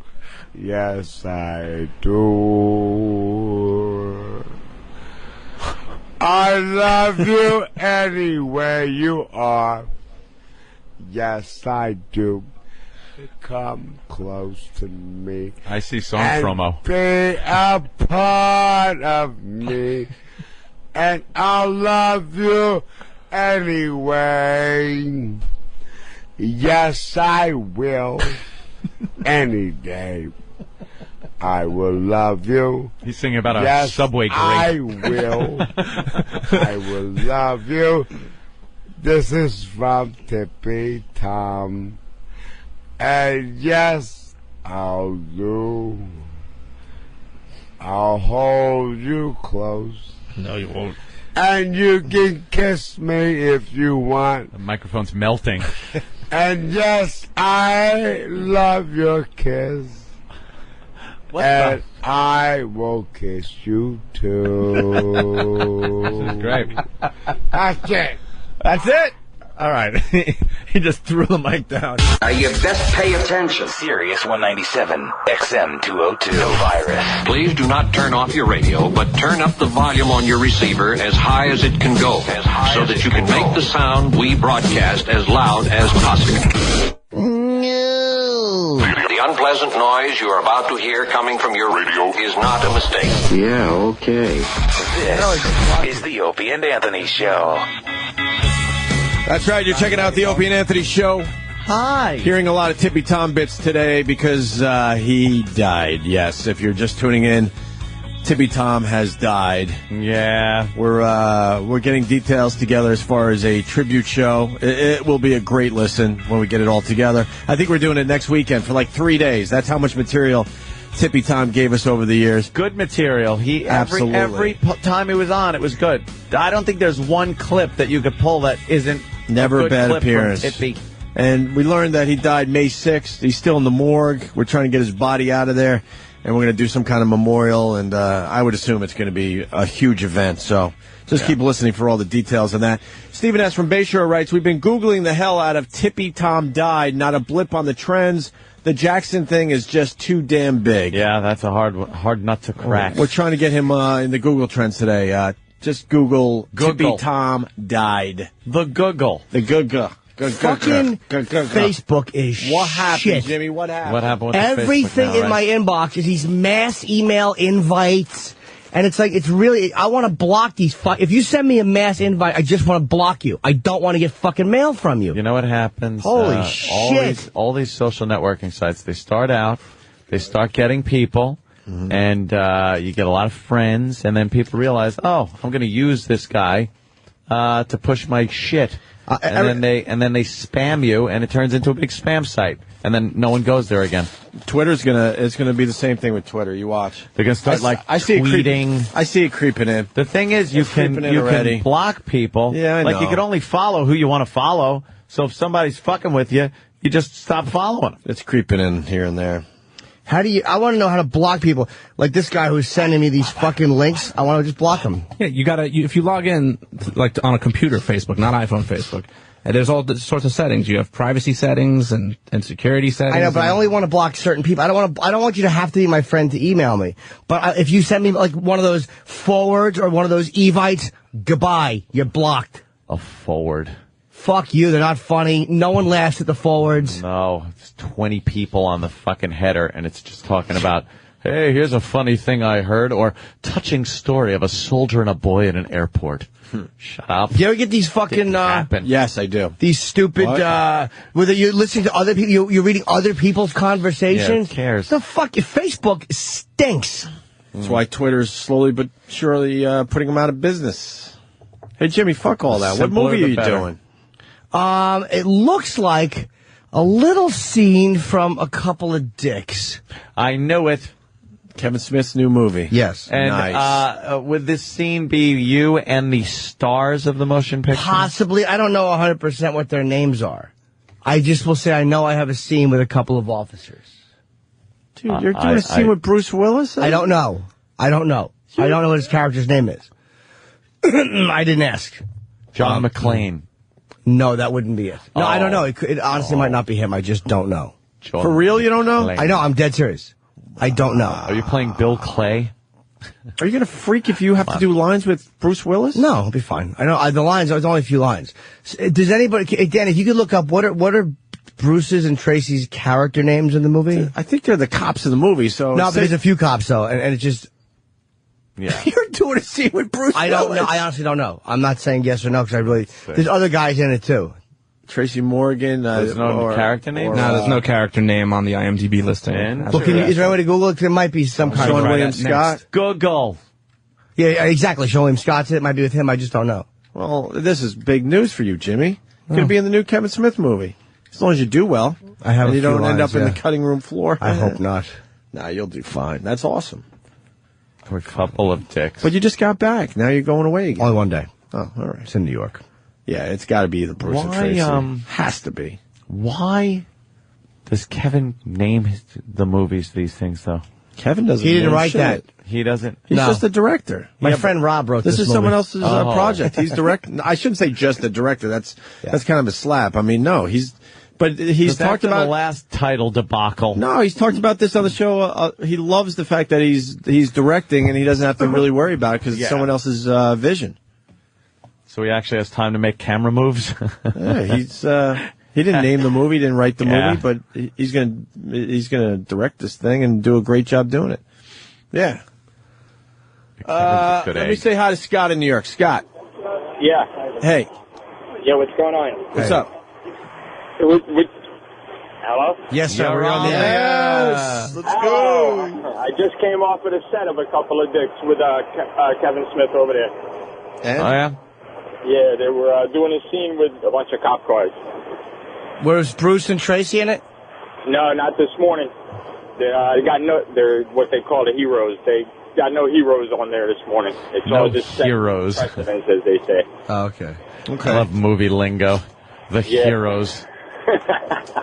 Jesus. All right, Scott. Thank you. You get a trailer? Later. I'll probably have a little trailer there, Jimmy. Probably the same kind I got in Zack and Miri. It's like a little sitting area in a trailer. It's very small, but it's like you put air conditioning, your own bathroom. You just sit around. Get a blowjob in there. You can. I mean, it's a real case of hurry up and wait, guys. When should I come by? I got to go for my fitting today. Oh, for my clothes. Are you going to be a police officer? Yeah. What are you playing? Are you allowed to say? I probably can, but I won't until I shoot it. Why? Because I want to see how it looks. I'll tell you too. Right, is it a unique wardrobe or is it? No. The wardrobe is not crazy at all. All right. What are you doing? I see the smile. Not wearing a rubber cell phone. No, suit. I'm wearing a rubber phone. Is it a stretch for you? What you're playing or doing? The cat. It's not that different than just me. I mean, I don't know. I have to see how they're going to. Look at you. I like how Jimmy doesn't want to jinx anything. So I honestly don't know. I mean, I don't want to say. I just don't know. I know the lines. You want to practice them? No. Do you got one of them? What the hell kind of cops are you? Oh, very good. I like that. Did you practice? What the hell kind of cops are you? What the hell kind of cops are you? Did you practice all the way home from L.A.? No, I actually, because I remember. What kind of cops do you think? Money. Is it true that knowing you did the whole fucking ride? No, I was concentrating on with Red Eye. I got preempted last night. No, I was doing something else. I was thinking about that, and then yesterday was just going to be dedicated to Red Eye, and then tomorrow, Sunday, just to kind of. Is it true? One of your lines is continued success. Yes, at the end, and then I say, "Hey, can we have these lifts? I'd like to change the light bulb." Continued success. Good one. Why don't you give him a watch and a card? Horrible death line. Awful. Take it sleazy. Dave in Florida, talking to Jimmy Norton here, who's now going to be a big movie star again. Hi, Dave. What's up, Dave? That movie will make him a big star. Tippy Tom, first and foremost. Jimmy, I saw you over the weekend over last weekend, I guess, at the Improv in Fort Lauderdale. Oh, cool. First of all, you killed. Thank you. It's rare when you play down here. You're always up in West Palm Beach. You should play down here more often. Yeah, I like Fort Lauderdale. But I wanted to call and ask something stuck out of your act that I just don't understand. Sure. You do a bit about how you won't fuck a girl when she's on her period. Yes. Yet you'll have hookers shit and piss on you, which I don't understand. I know, sir, but that is the beauty of me. Not always consistent. Will you fuck a girl in the ass? Yes. Oh, Jesus. Whether she likes it or not. What do you think? He's a communist? Yeah. Of course. After all, we are not communists. Exactly. Of course. Of course he will. Fucking's like the easy part, too. He'll eat it for breakfast. Yeah. I don't give a shit. He'll get right in there. Get your tongue in there. Nice. Jimmy, you missed the Rich Voss appearance yesterday. He said progerios. Oh, my God. What do you got, the progerios disease? And he pronounces Newark. He was like, I was in Newark.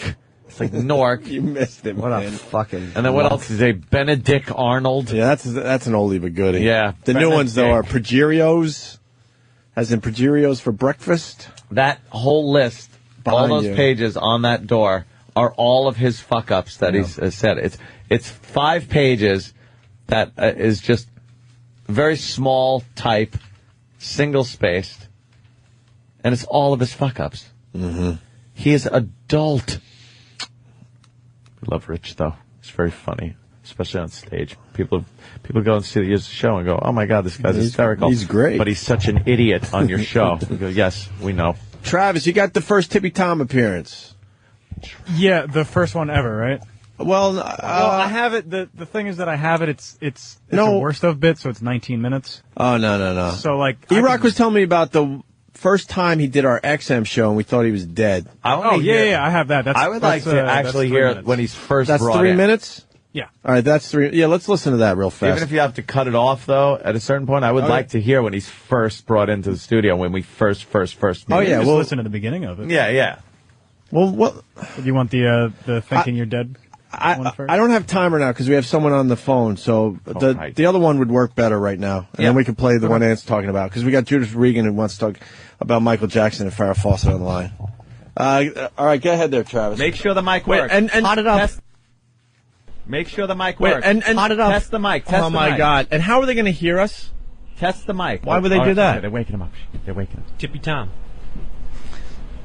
Tommy. Uh-oh, he might be dead. No, he's not dead. Oh, God. He could be. Is he blue? Tommy. He looks a little blue. He's not moving. Oh, my God. Is he blue? He's taking his pulse. Is he dead? Oh, my God. No, I'm serious. We could have a problem. Tippy Tom. Smack him in the head. All right. His ears No, don't smack him. His ears are kind of red. No, I think he's alive.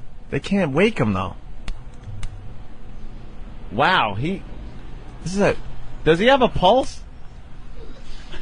Oh, my God, he's not waking up. Oh. No, don't hit him. You don't hit him. Smack him in the forehead. Like to try, Master Poe? He's dead.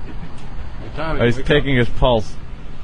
Does he have a pulse? Yeah, does he have a pulse? Oh, I hope he didn't kill the homeless guy. He's the only Does he have a pulse? I think it's very, very faint pulse. Oh, my God. Is he waking? How great would it be if he died on the radio show? It wouldn't be great. Oh, God, what is he doing? Dude, he's not moving at all. Holy S. How are we going to get him out of here? Just leave him here. Let them deal with him later. Put him in the Frank's Place studio. Oh, there he goes. Okay. Nope. That kind of... Did that get him a little bit? Did that get... That's how you... Oh, he's stirring. He's stirring. Tippy Tom! What's Poe doing? Yeah, we got some fun. He's alive! He's alive! Thank God! Right. Oh, my God. He can knock you out. Tom, you ready to do a little more singing? Gotta wake up, Tippy. You ready? Oh, my... Dude, I thought he was dead. Dude, I'm not kidding you. I thought he was dead, too. Just a little water in the ear. Dude, did you all of a sudden have it going through your head, the news and everything? Yes, of course. All of a sudden it was all going through my head like, oh my God, the news, we're fired. Wow. All right, he's starting to wake up. You have to wake up. A water on the eardrum. I'm waking up now. No, you know why? Some people want to hear Water you on the eardrop? I'm Frank Sinatra together. I need my 15-minute rest. You were resting 15 minutes? It's my business, not yours. No, I know, Tippy, but we need you inside. I don't bother you when you're resting. You bother me. Oh, my God. Thank God he's alive. Come on, Tippy. I can't believe we have to say this on our radio show. Get the fuck out there and work and come back. Back me up in 20 minutes or something. Yeah, Tippy Tom, drink this. No. Oh, God. And there you go. The day we thought Tippy Tom was dead, in studio. And now 5 years later, more or less, he is dead. Yep. And we're going to have a tribute show and memorial, and we're all in with this Tippy Tom thing. I hope you join us. We got Judith Regan on the phone. Judith. Hey there. Welcome to the Opie and Anthony Show. I don't think we've ever talked to you before. No, I don't think you have. It's a pleasure. Pleasure's all mine. Nah, come on. That's true. Michael Jackson, Farrah Fawcett. I know. It's very tragic. You know, I knew Farrah. We used to hang out together, and I worked with Michael a bit because he wanted to do a second book at some point, and we had many conversations, and I did something at Carnegie Hall with him and would fly out to L.A. from time to time and meet with him, and met one of his children who was often with him. And I have to say there are actually parallels between their lives in my mind, because in Michael Jackson's case, this guy was so bizarre in every way in terms of his personal life. He was a true genius. I think he was one of the most driven people I've ever met, and driven more or less by a need to be loved and understood. And his life really represented what each of us have, which is the need to be loved and understood. And he sang a song, I Am Not Alone, but ultimately he was alone. And he lived a life of real horrifying loneliness because he had such an incredibly difficult time finding any kind of love in his life. And if you look at all the things that he did in his life in pursuit of that, including his own perfectionism on the stage, he never really did achieve that love. And I'd say, in some respects, Farrah Fawcett had the same journey because, she had a number of twisted relationships with men, including Ryan O'Neal, who I regarded his latest, crocodile tears as nothing more than opportunism and quite disgusting. Wow. Wasn't he abusive? Wasn't he abusive towards her? Yeah, a lot of men were abusive towards her, and she was childlike in some of the ways that Michael Jackson was. But yeah, I got to stop you for a second with the Ryan O'Neal thing. How pissed off is he that he's not all over CNN, Fox News, and all the other news channels today? Because he looked at this as an opportunity to get his face on TV. I know. I think the way he's behaved throughout his relationship with her is reprehensible. And I don't know if you saw, there was an interview with him. He talked about, he refers to his own son as her son. Right. He's a horrible, horrible man. He destroyed the lives of his children. In some ways, I think, contributed to her death. Was not a loving person at all. And she, too, if you knew her, had a very childlike manner. And both Michael and Farrah, and Michael, I think, in a more extreme way, kind of retreated into a childlike state. Their voices got higher.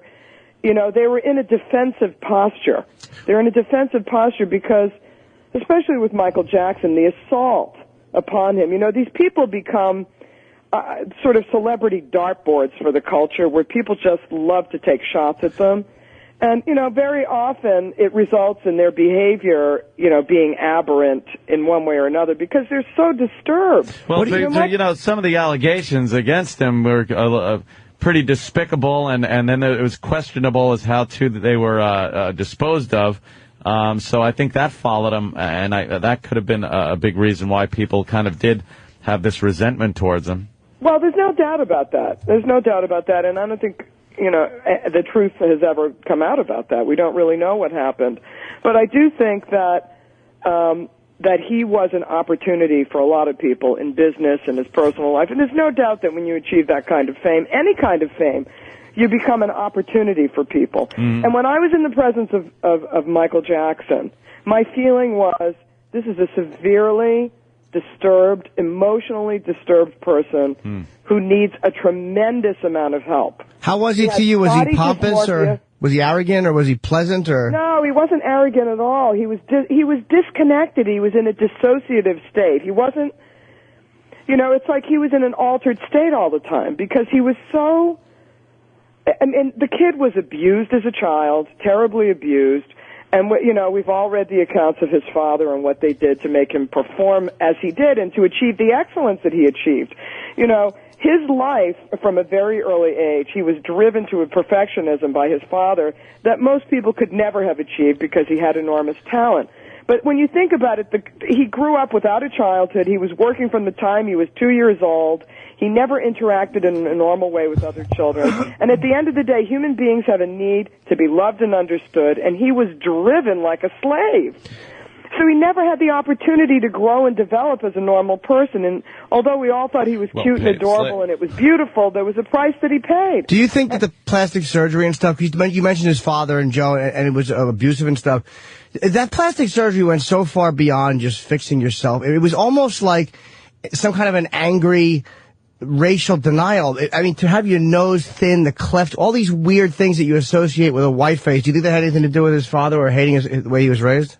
Oh, I'm sure that all of these things contributed. There's no doubt. Because, you know, he was a man in search of love and recognition and fulfillment, which is why he wanted to be such a perfectionist on the stage, because that was the only place in his life where he could have any kind of connection, where he felt loved and adored, because he never felt it at home. He didn't have any kind of healthy, kind of loving, nurturing relationship that didn't require him to perform at a high level. He was never loved for himself.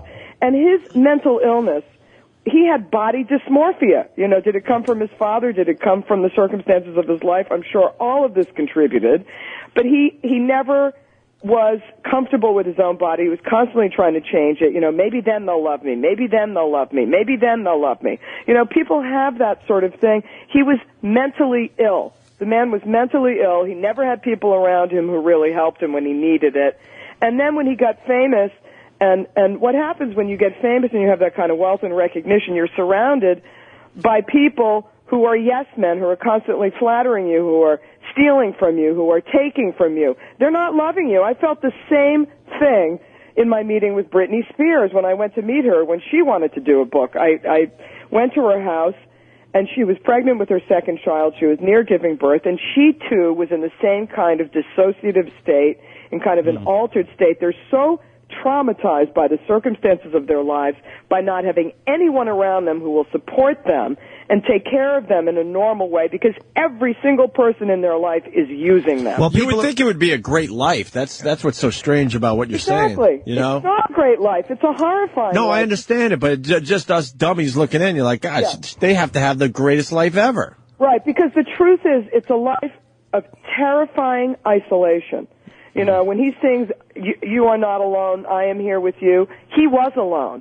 Farrah Fawcett was alone, I can tell you. You know, she had friends, but it was difficult for both of them, and Michael Jackson in a much, much greater way, because he was always alone in his own mind. Well, you know what it is? People are afraid that they do fall into this thing where it's all yes people around them, because people are so afraid of being banished from the inner circle by saying the wrong thing, so they just refuse to criticize or tell a lot of times what they need to hear. They're on the gravy train. They love being around famous people. They love the perks that come with it. They love the sense of power that comes with it. And, you know, Britney Spears, I was terribly worried about her when I had the meeting with her, in the same way that I was concerned about Michael Jackson, that these people need help. They needed help. You know, Britney Spears, when she was at that moment when I met with her, she needed help. You know, she was surrounded by agents and people who were making a tremendous living off of her, who would stand to make millions of dollars, you know, if she did this deal or that deal, and they don't want to stop and take her off the train, the gravy train, to get her the help that she needs. And so all the people around them, the friends, the family, they live off of these celebrities. They earn a living. You know, they're tied to their work. There's so many conflicts of interest, and they live very, very, very lonely lives. And I think that Michael Jackson is the epitome of that. Judith, the book with you were going to do with Michael, why didn't it happen? Were there certain things that were like off limits, or they said, look, you can do it, but you can't do this, this, or this? Yeah, no, the reason the book never happened was because he wanted to do a completely insane book. I mean, you know, he was really out of touch with reality. Wow. He wanted to do a book about loving children. Jesus. Okay, and he really didn't understand what was appropriate and what was inappropriate, because he had the emotional maturity of about an 8-year-old. Wow. You know, or maybe an early adolescent. You know, and I had worked with somebody else who had done a lot of private eye work for him. And, of course, he had an alarm that was, 30 feet or 30 yards or something from his bedroom. I can't remember. And he liked getting into bed with the kids because it gave him comfort. And this is mental illness. It's any adult who's healthy knows it's inappropriate to do that, and whatever else happened after that, nobody will ever know. Well, what's your opinion on that? What do you think? You think he was... I think that it's likely, given the profile of child molesters, and there are many different kinds of people who molest children, I think he fit the profile in a lot of ways. Sure. Because a lot of them say they love the children because they're so emotionally immature themselves that they can only relate to children.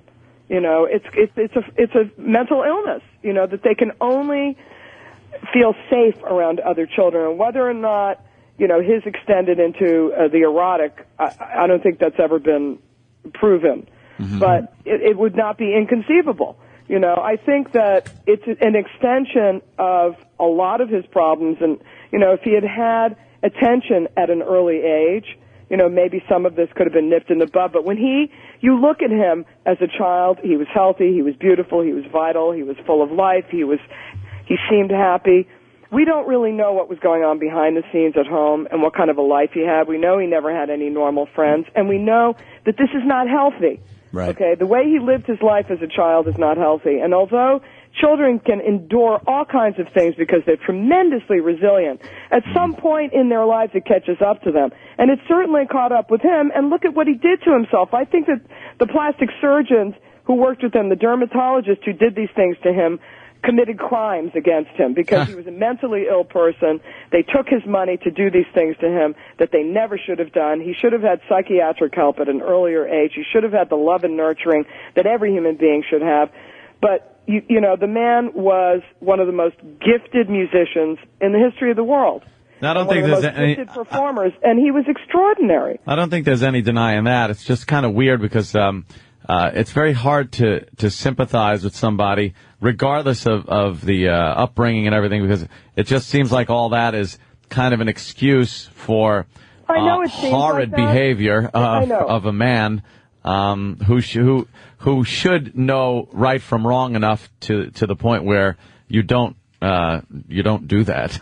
No, I think there's no doubt about that. He was an adult, but I think that we really have to examine, how does this happen? How does someone become so disturbed that they destroy their lives in that way?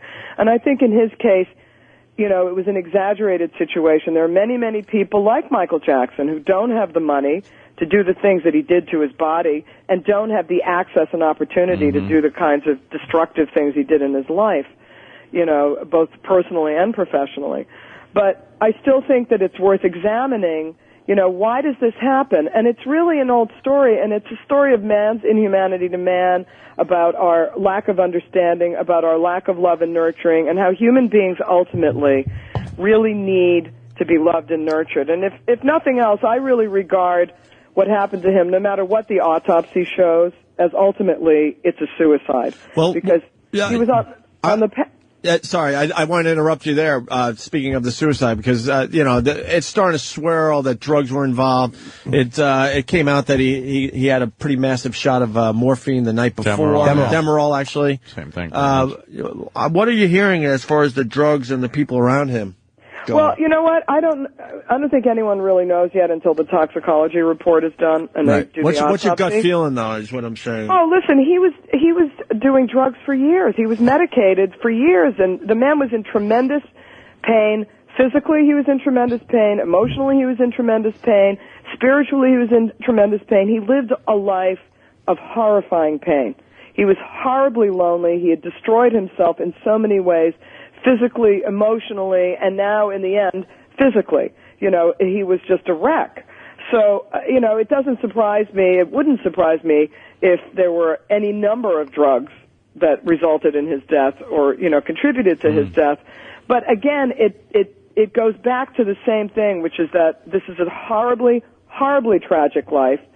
A man with such amazing, amazing gifts, and yet a horribly lonely, tortured life. And that's the lesson that I think we need to take away from this, that that this was a man who really spent a life in search of love and approval and fulfillment, which he tried to achieve in his perfectionism, in his music, and in his life as a performer, where he was never happy. I mean, this is a guy, he was so driven to be great and to do incredible things on that stage. And that drive to be that kind of great is a drive for recognition and fulfillment and ultimately love.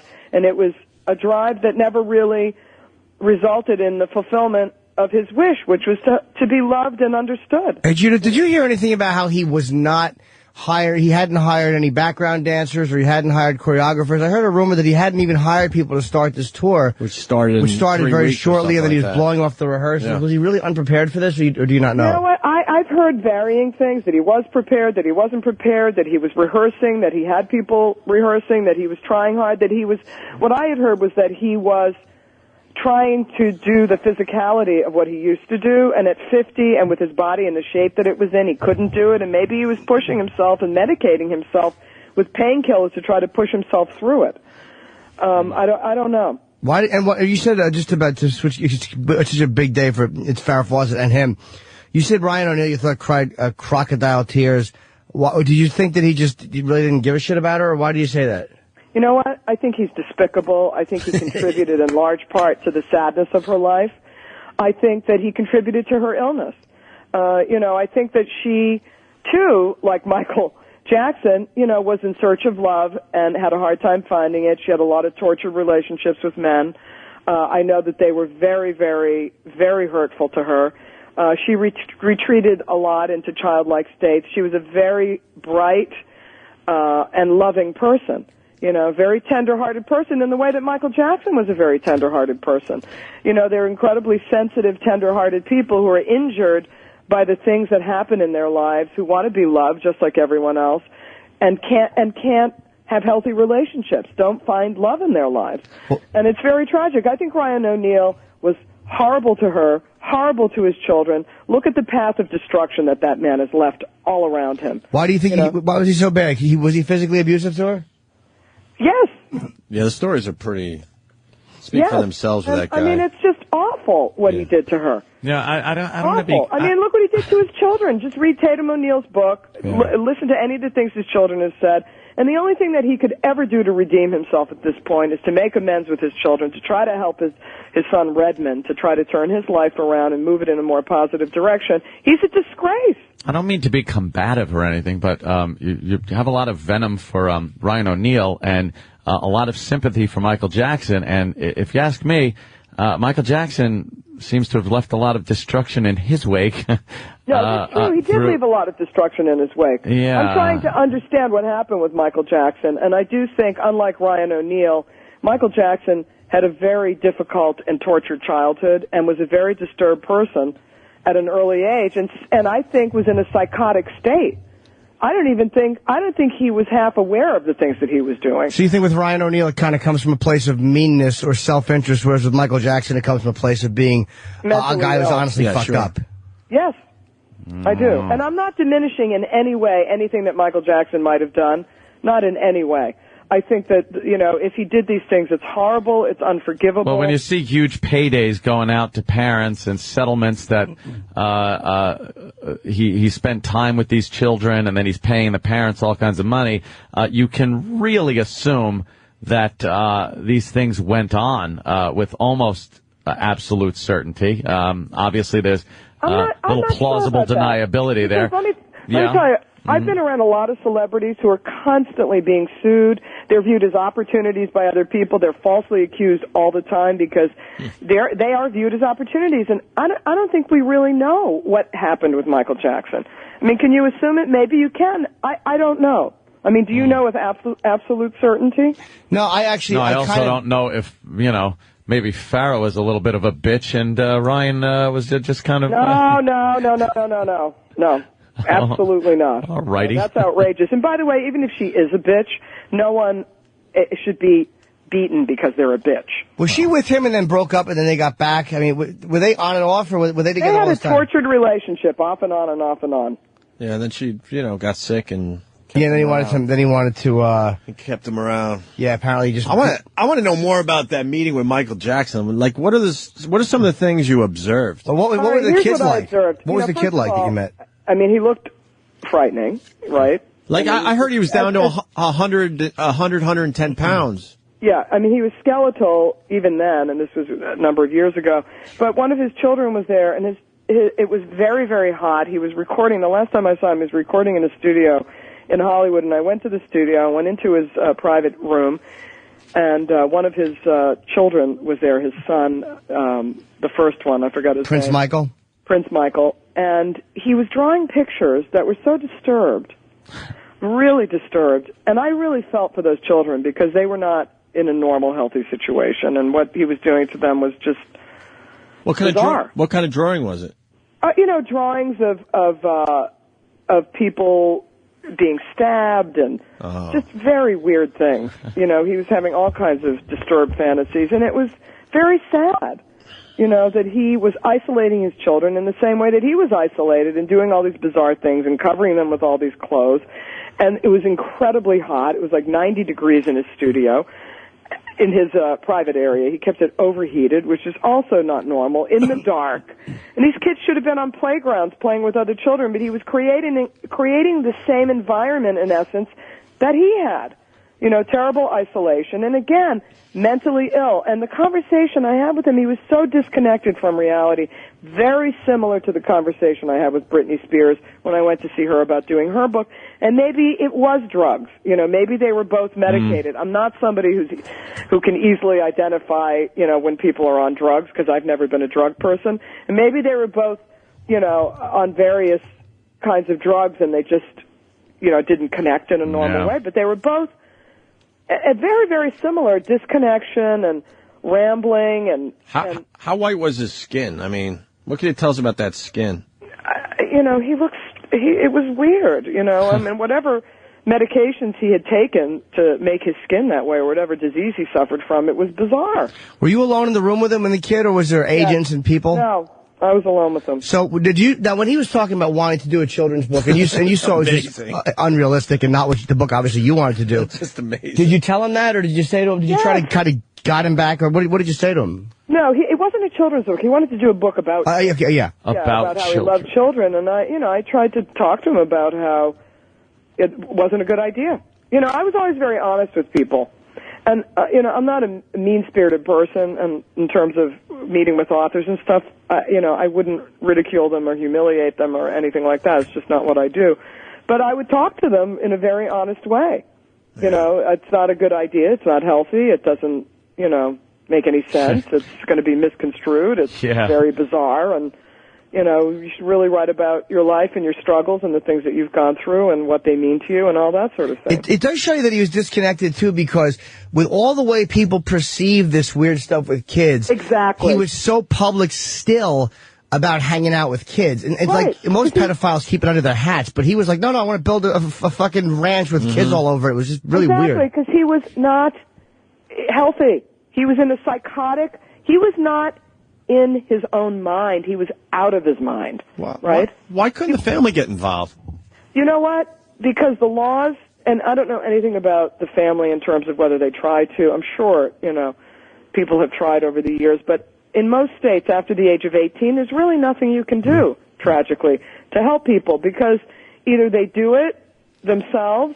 In some states you can have people committed for a period of a day or 3 days for observation, but it's very difficult to do, and ultimately they have to decide to do it themselves. And if they're mentally ill, which I do believe, absolutely, positively, Michael Jackson was severely mentally ill. It's very, very difficult when you're mentally ill to take care of yourself. And the laws are such that you can't be forced to take care of yourself. Judith, before we let you go, do you have was there anybody that suggested a book that you didn't think would work that actually did?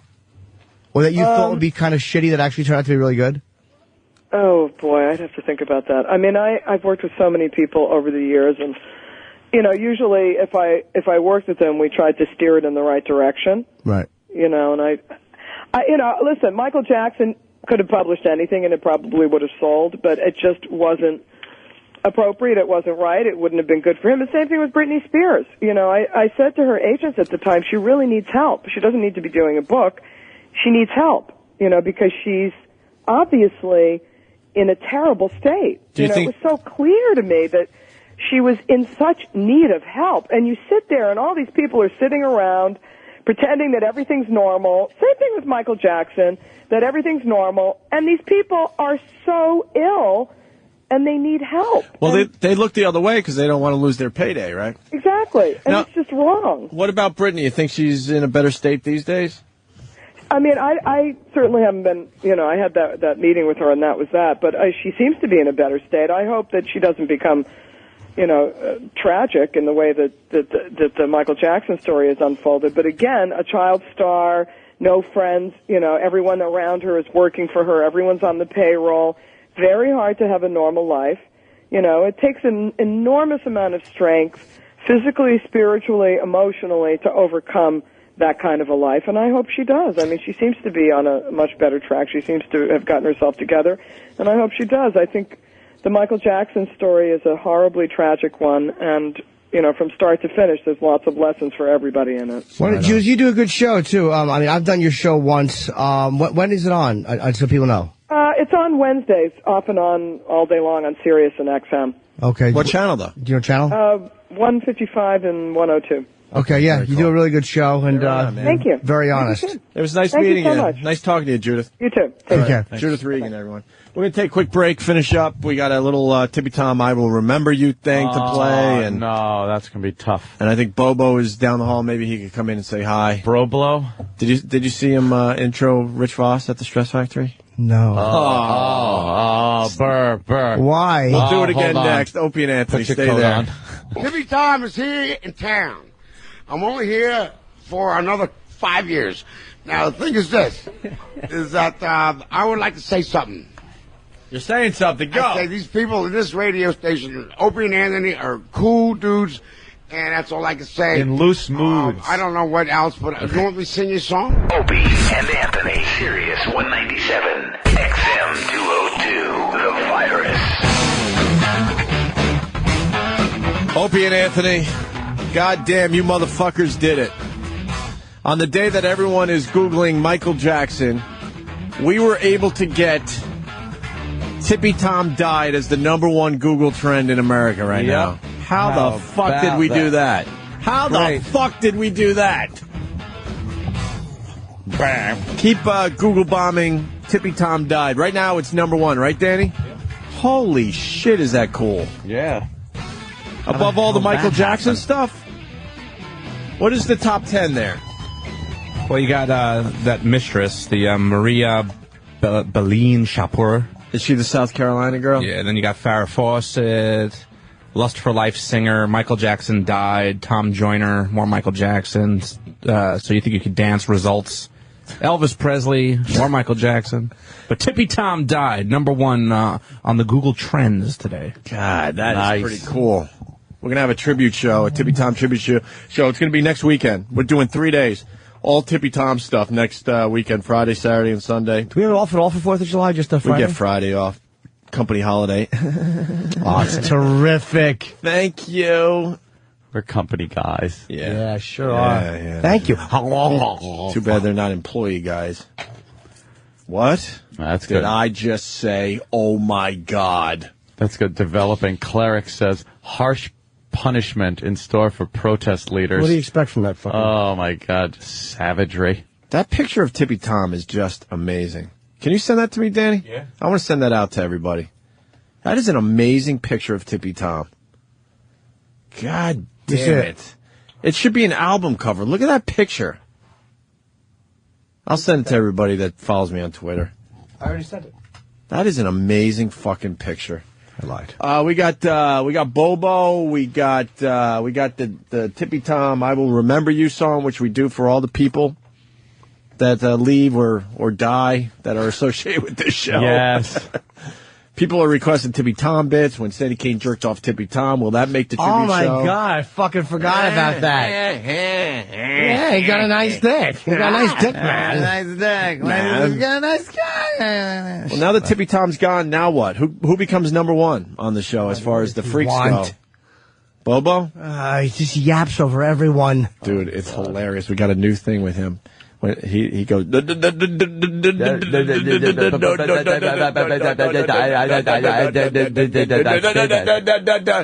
not say that. Bobo, get in here for a couple minutes. You at least can say hi. What the fuck? He's here. Comes here every Friday looking for airtime. Hey, bro. Well, before I say anything today, why don't you talk on the microphone? Before you say anything. Yeah, what are you going to say? Which is the dumbest saying ever, by the way. Never liked that one. Yeah. Well, today is a very sad day. Many celebrities have died, including what we have just found out about today. What happened today? Yeah, what happened? Today, Tippy Tom just died. His loss was a very sad loss for everybody in the O&A community, including me, Bobo Springsteen. I never got to meet the guy, damn it. Why did he have to die before I ever got to meet him? He produced some of the funniest moments on the show. I even was once contemplating going on Halloween as him one day.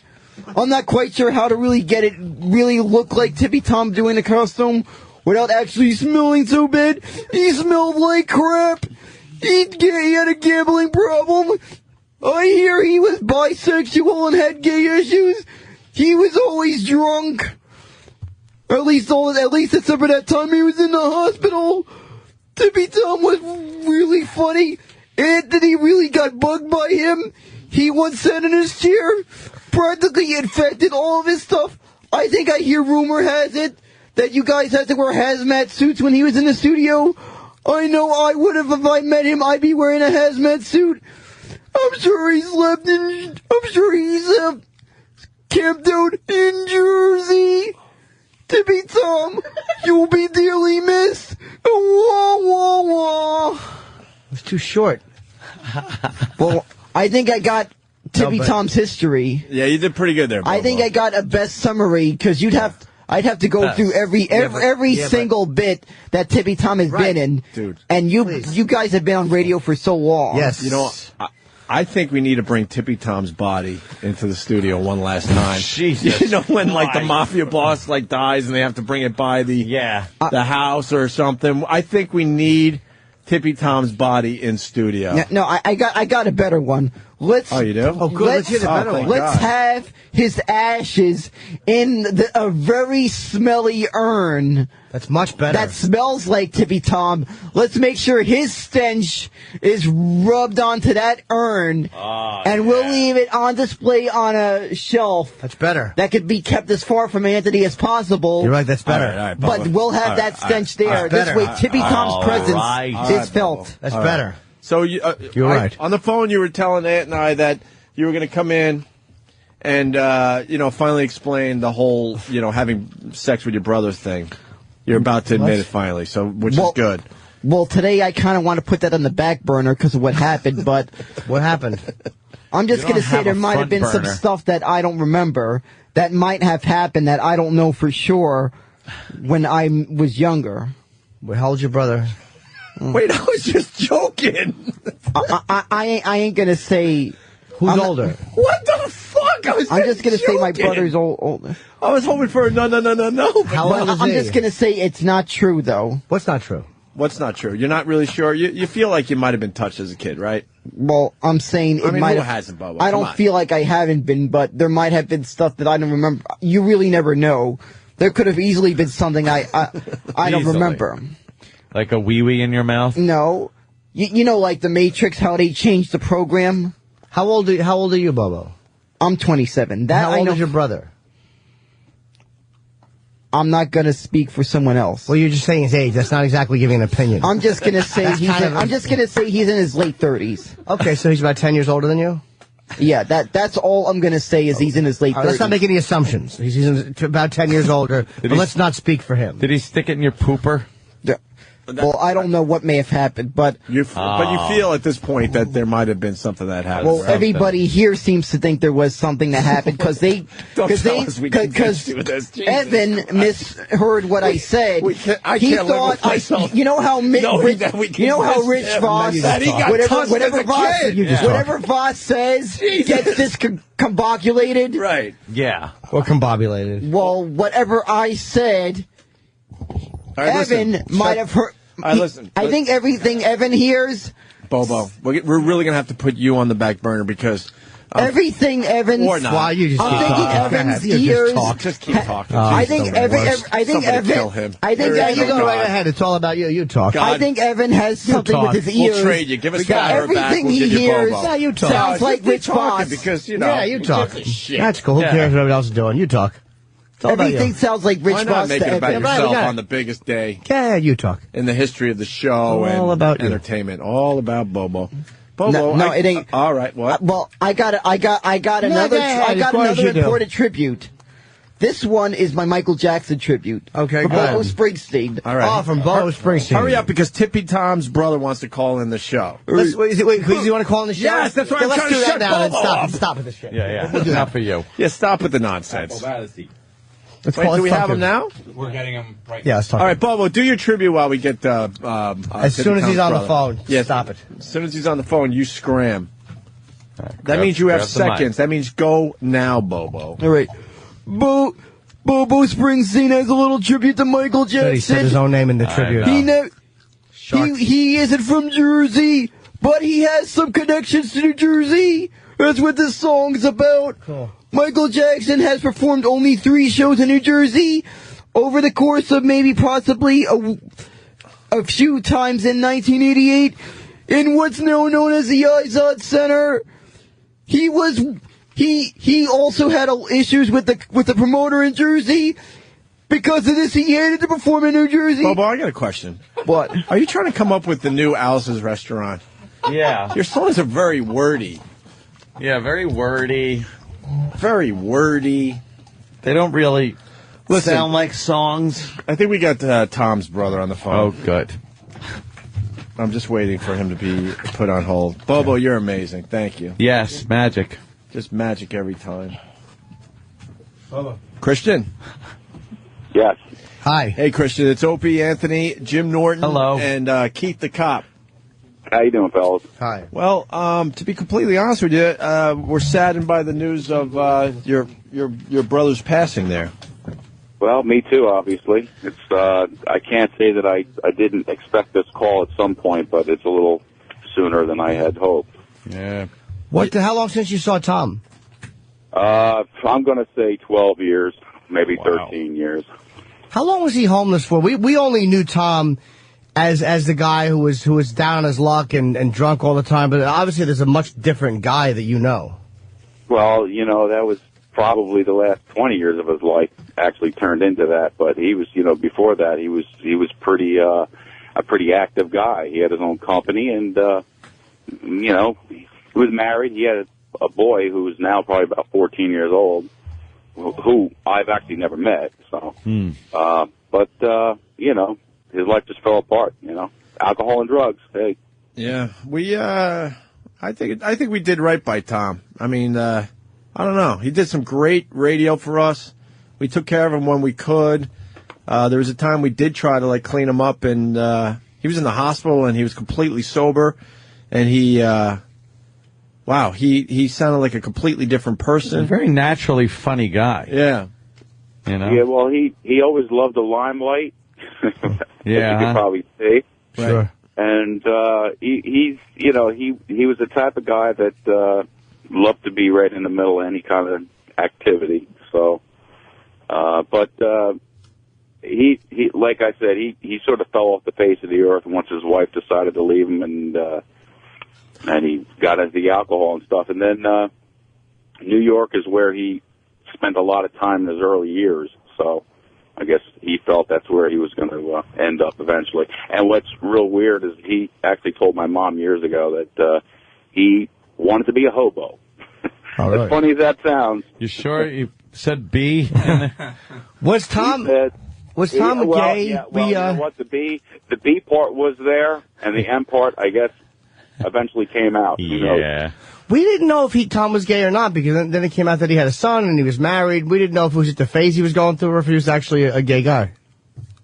No, I wouldn't say he was actually gay, but I would say that let's say he dabbled in many activities. Okay. What was he into before he fell off the face of the earth? Like what did he enjoy doing? Again, we only know what did Tom enjoy doing. Say when he met the girl that he wound up marrying. What kind of a guy was he? What did he like doing? Where did he work? Make money. He loved to make money. He had his own company washing windows out there in Reno, and he loved to make money. And he was a nut about it, and totally into his health. He was a yoga, vegetarian nut. Wow. Oh yeah, he made a total turnaround here. That's why it's real strange that his life went this way, because I wouldn't have pictured it. Was there something that happened in his life that made him go all in with this thing? Maybe the wife or any incident that you can think of?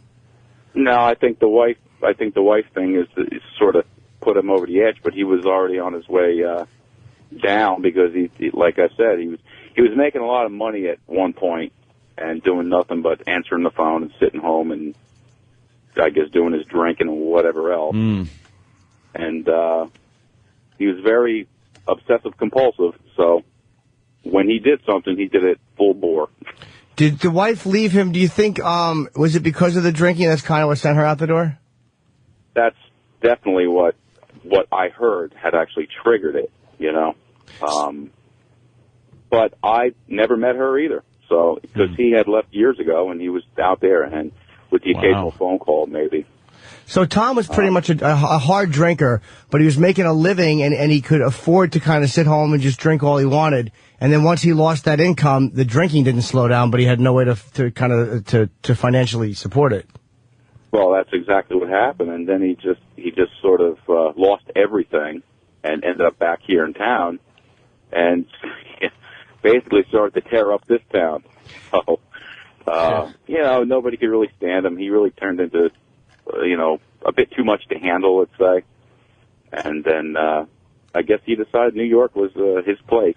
So. Could you send us pictures of Tom, what he was like as a young man, or what he was like as a guy in his late teens or his early 20s, or even as a kid as well? We just want to kind of see the whole picture. We can only know him at one point.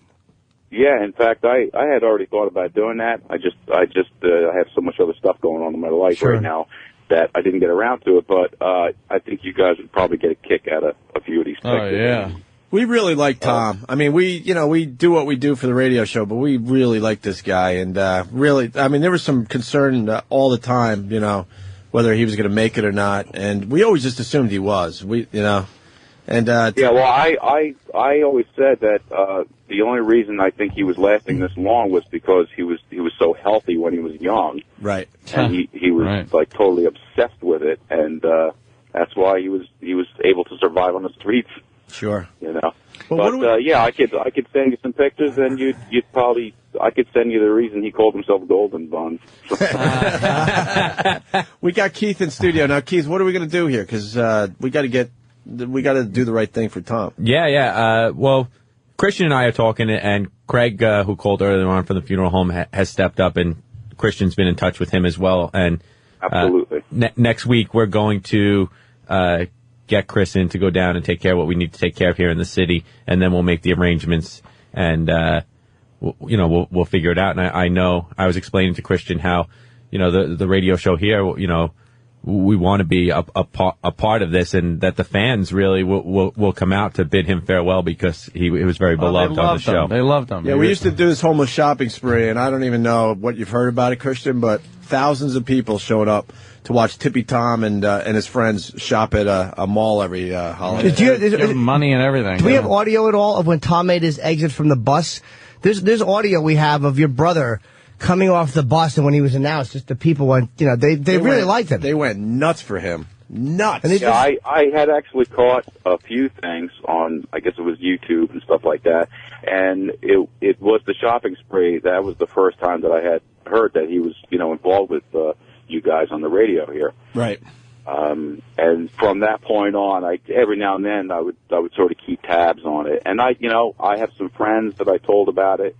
They all listened to you guys. They would let me know when he was on the air and whatnot. So it was, every now and then, I heard about him. But, yeah, he was really funny on the show. I mean, his timing was amazing. You know what? I know you guys put a lot of fun at him here and there, but believe me, he ate it up. Oh, yeah, that's just it. He knew how to roll with everything that anyone threw at him. And this is a meat grinder, this show. We beat the crap out of each other, and he hung right in there. He was great. Yeah, well, like I said, he's always eating that kind of stuff up. Nothing ever fazed Tommy too much. Yeah, we'd love to do something, just something. We don't know what, whether it's a cruise or something around the Manhattan. Just something with the listeners can kind of come out and have just a nice night. And I don't know, we really like the guy a lot. Oh, they'll come out, believe me. Yeah, they will.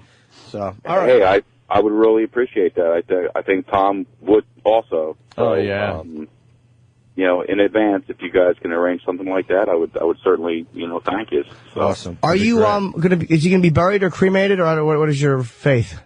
Well, probably cremated. That's the first option, I guess. Right.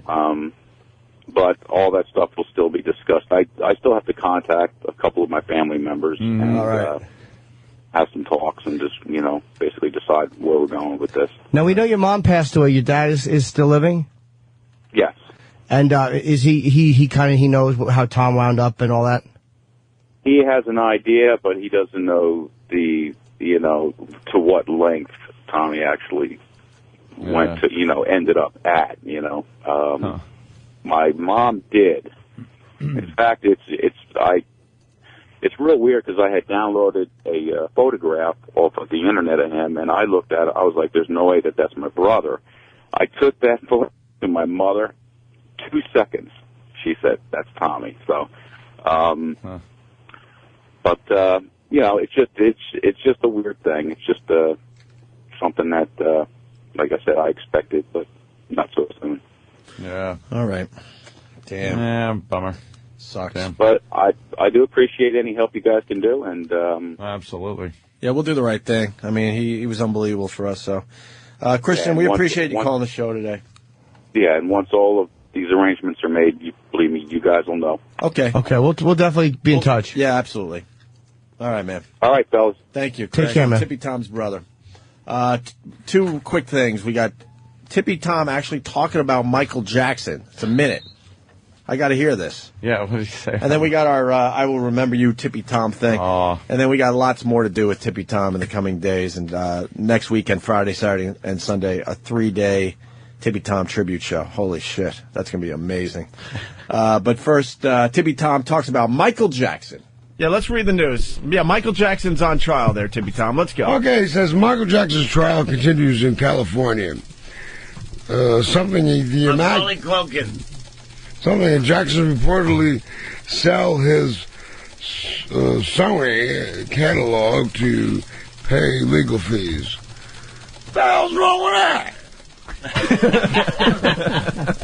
All right, what's this story there, Tom? I'm going to try to do this like it's legit. His Sony catalog to pay legal fees. You didn't know what a Sony catalog stands for? What does it stand for, Grey Wolf? Grey Wolf, get in there. Yeah. It's about going to Kmart's and finding little children's underwear. It's half off. I think someone's writing before they got here. Right. Look, it reads like this. Yeah, go ahead, Wolf. Michael Jackson's trial continues in California. Macaulay Culkin will testify in the case. Jackson, to reportedly sell his Sony catalog to pay for legal fees. In other words, he's... Oh, my God, that is so terrible. He's broke. I can't believe he did this. He can't do the boom dance with his golden bun. I can't believe he did this. I can't believe he did it. He's so passionate about everything he's talking about. I'm going to miss that motherfucker. We're out of here for now. Are we going to play the I Will Remember You? Yeah, we'll end with this damn thing. So we'll see you guys Monday. Yep, Tuesday. Later, man. Tuesday for Jimmy, Monday for Ed and I. Yeah. And all of us Wednesday. Later. I will remember right, let's get Tippy Tom in studio. He's been waiting out there. Open that door, ladies and gentlemen, for the first time in over there in a few months easily. It's Tippy Tom. Tippy! All right, favorite Tippy Tom. All the world. The original. The original. There's all these fake Tippy Toms out there, but I'm the real Tippy Tom. Tippy Tom. Tippy Tom, everyone. Let's hear it for Tippy Tom. The thing that I'd like to do next is what we talked about earlier, is to check your prostate. So you can put the finger up the ass, huh? Yeah. Is that okay? Yeah, will you rotate it a little bit? Can you do some Frank Sinatra? Yeah! Oh, about time! It is about time. You need another shot before you do Frank Sinatra? Right, about time. It's about fucking right. Get the hell out of here. Where's he going? Yeah, go. Get out of here. Softly, I will leave you softly. Come on, who did that? Or one more day. Is he complaining that someone farted? After all the years. It's perfect for Frank. Come on, guys, you're fucking me up, man. That song was awful. Why are you so difficult? Here's the deal. You get all that money if we get your underpants. You want them? Yep. Yeah. You can have them anytime. Oh, my God. Oh, my God. Nice gams. There's no effing way. Oh, my God. Look at those underwear are yellow. Oh, my God, there's a fucking hole in the back of them. Oh, Lord. What's the matter? You act like you've never seen fucking filthy underwear. Wait a minute. Get away from me. No!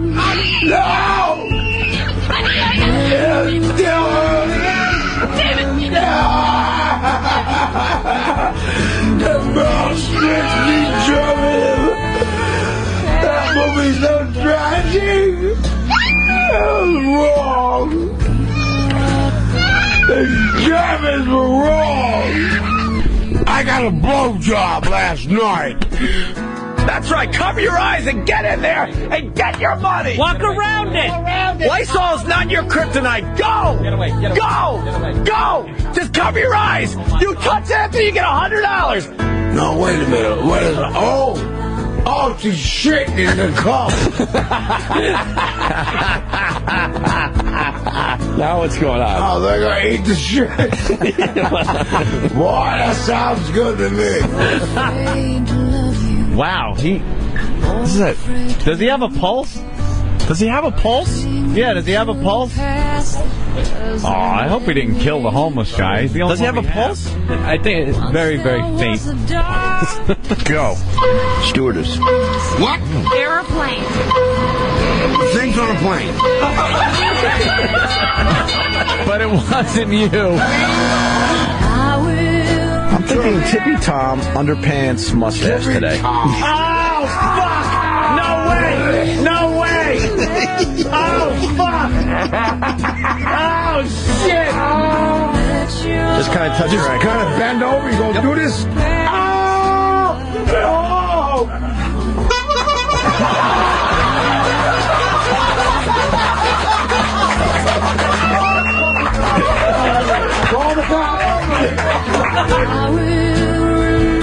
I will not use any of those things again. I want everything disinfected. The entire side of the studio, and I will not sit in that chair. You're out of business now, buddy. Hello again, my friend. He's singing. I love you just the way you are. Yes, I do. Yes, I do. This is from Tippy Tom. That's it. All right. He just threw the mic down. Oh, Jesus Christ. Oh, my God. That doesn't sound good at all. You all right, Tippy? What's the matter? I'm dying. I'll be dead.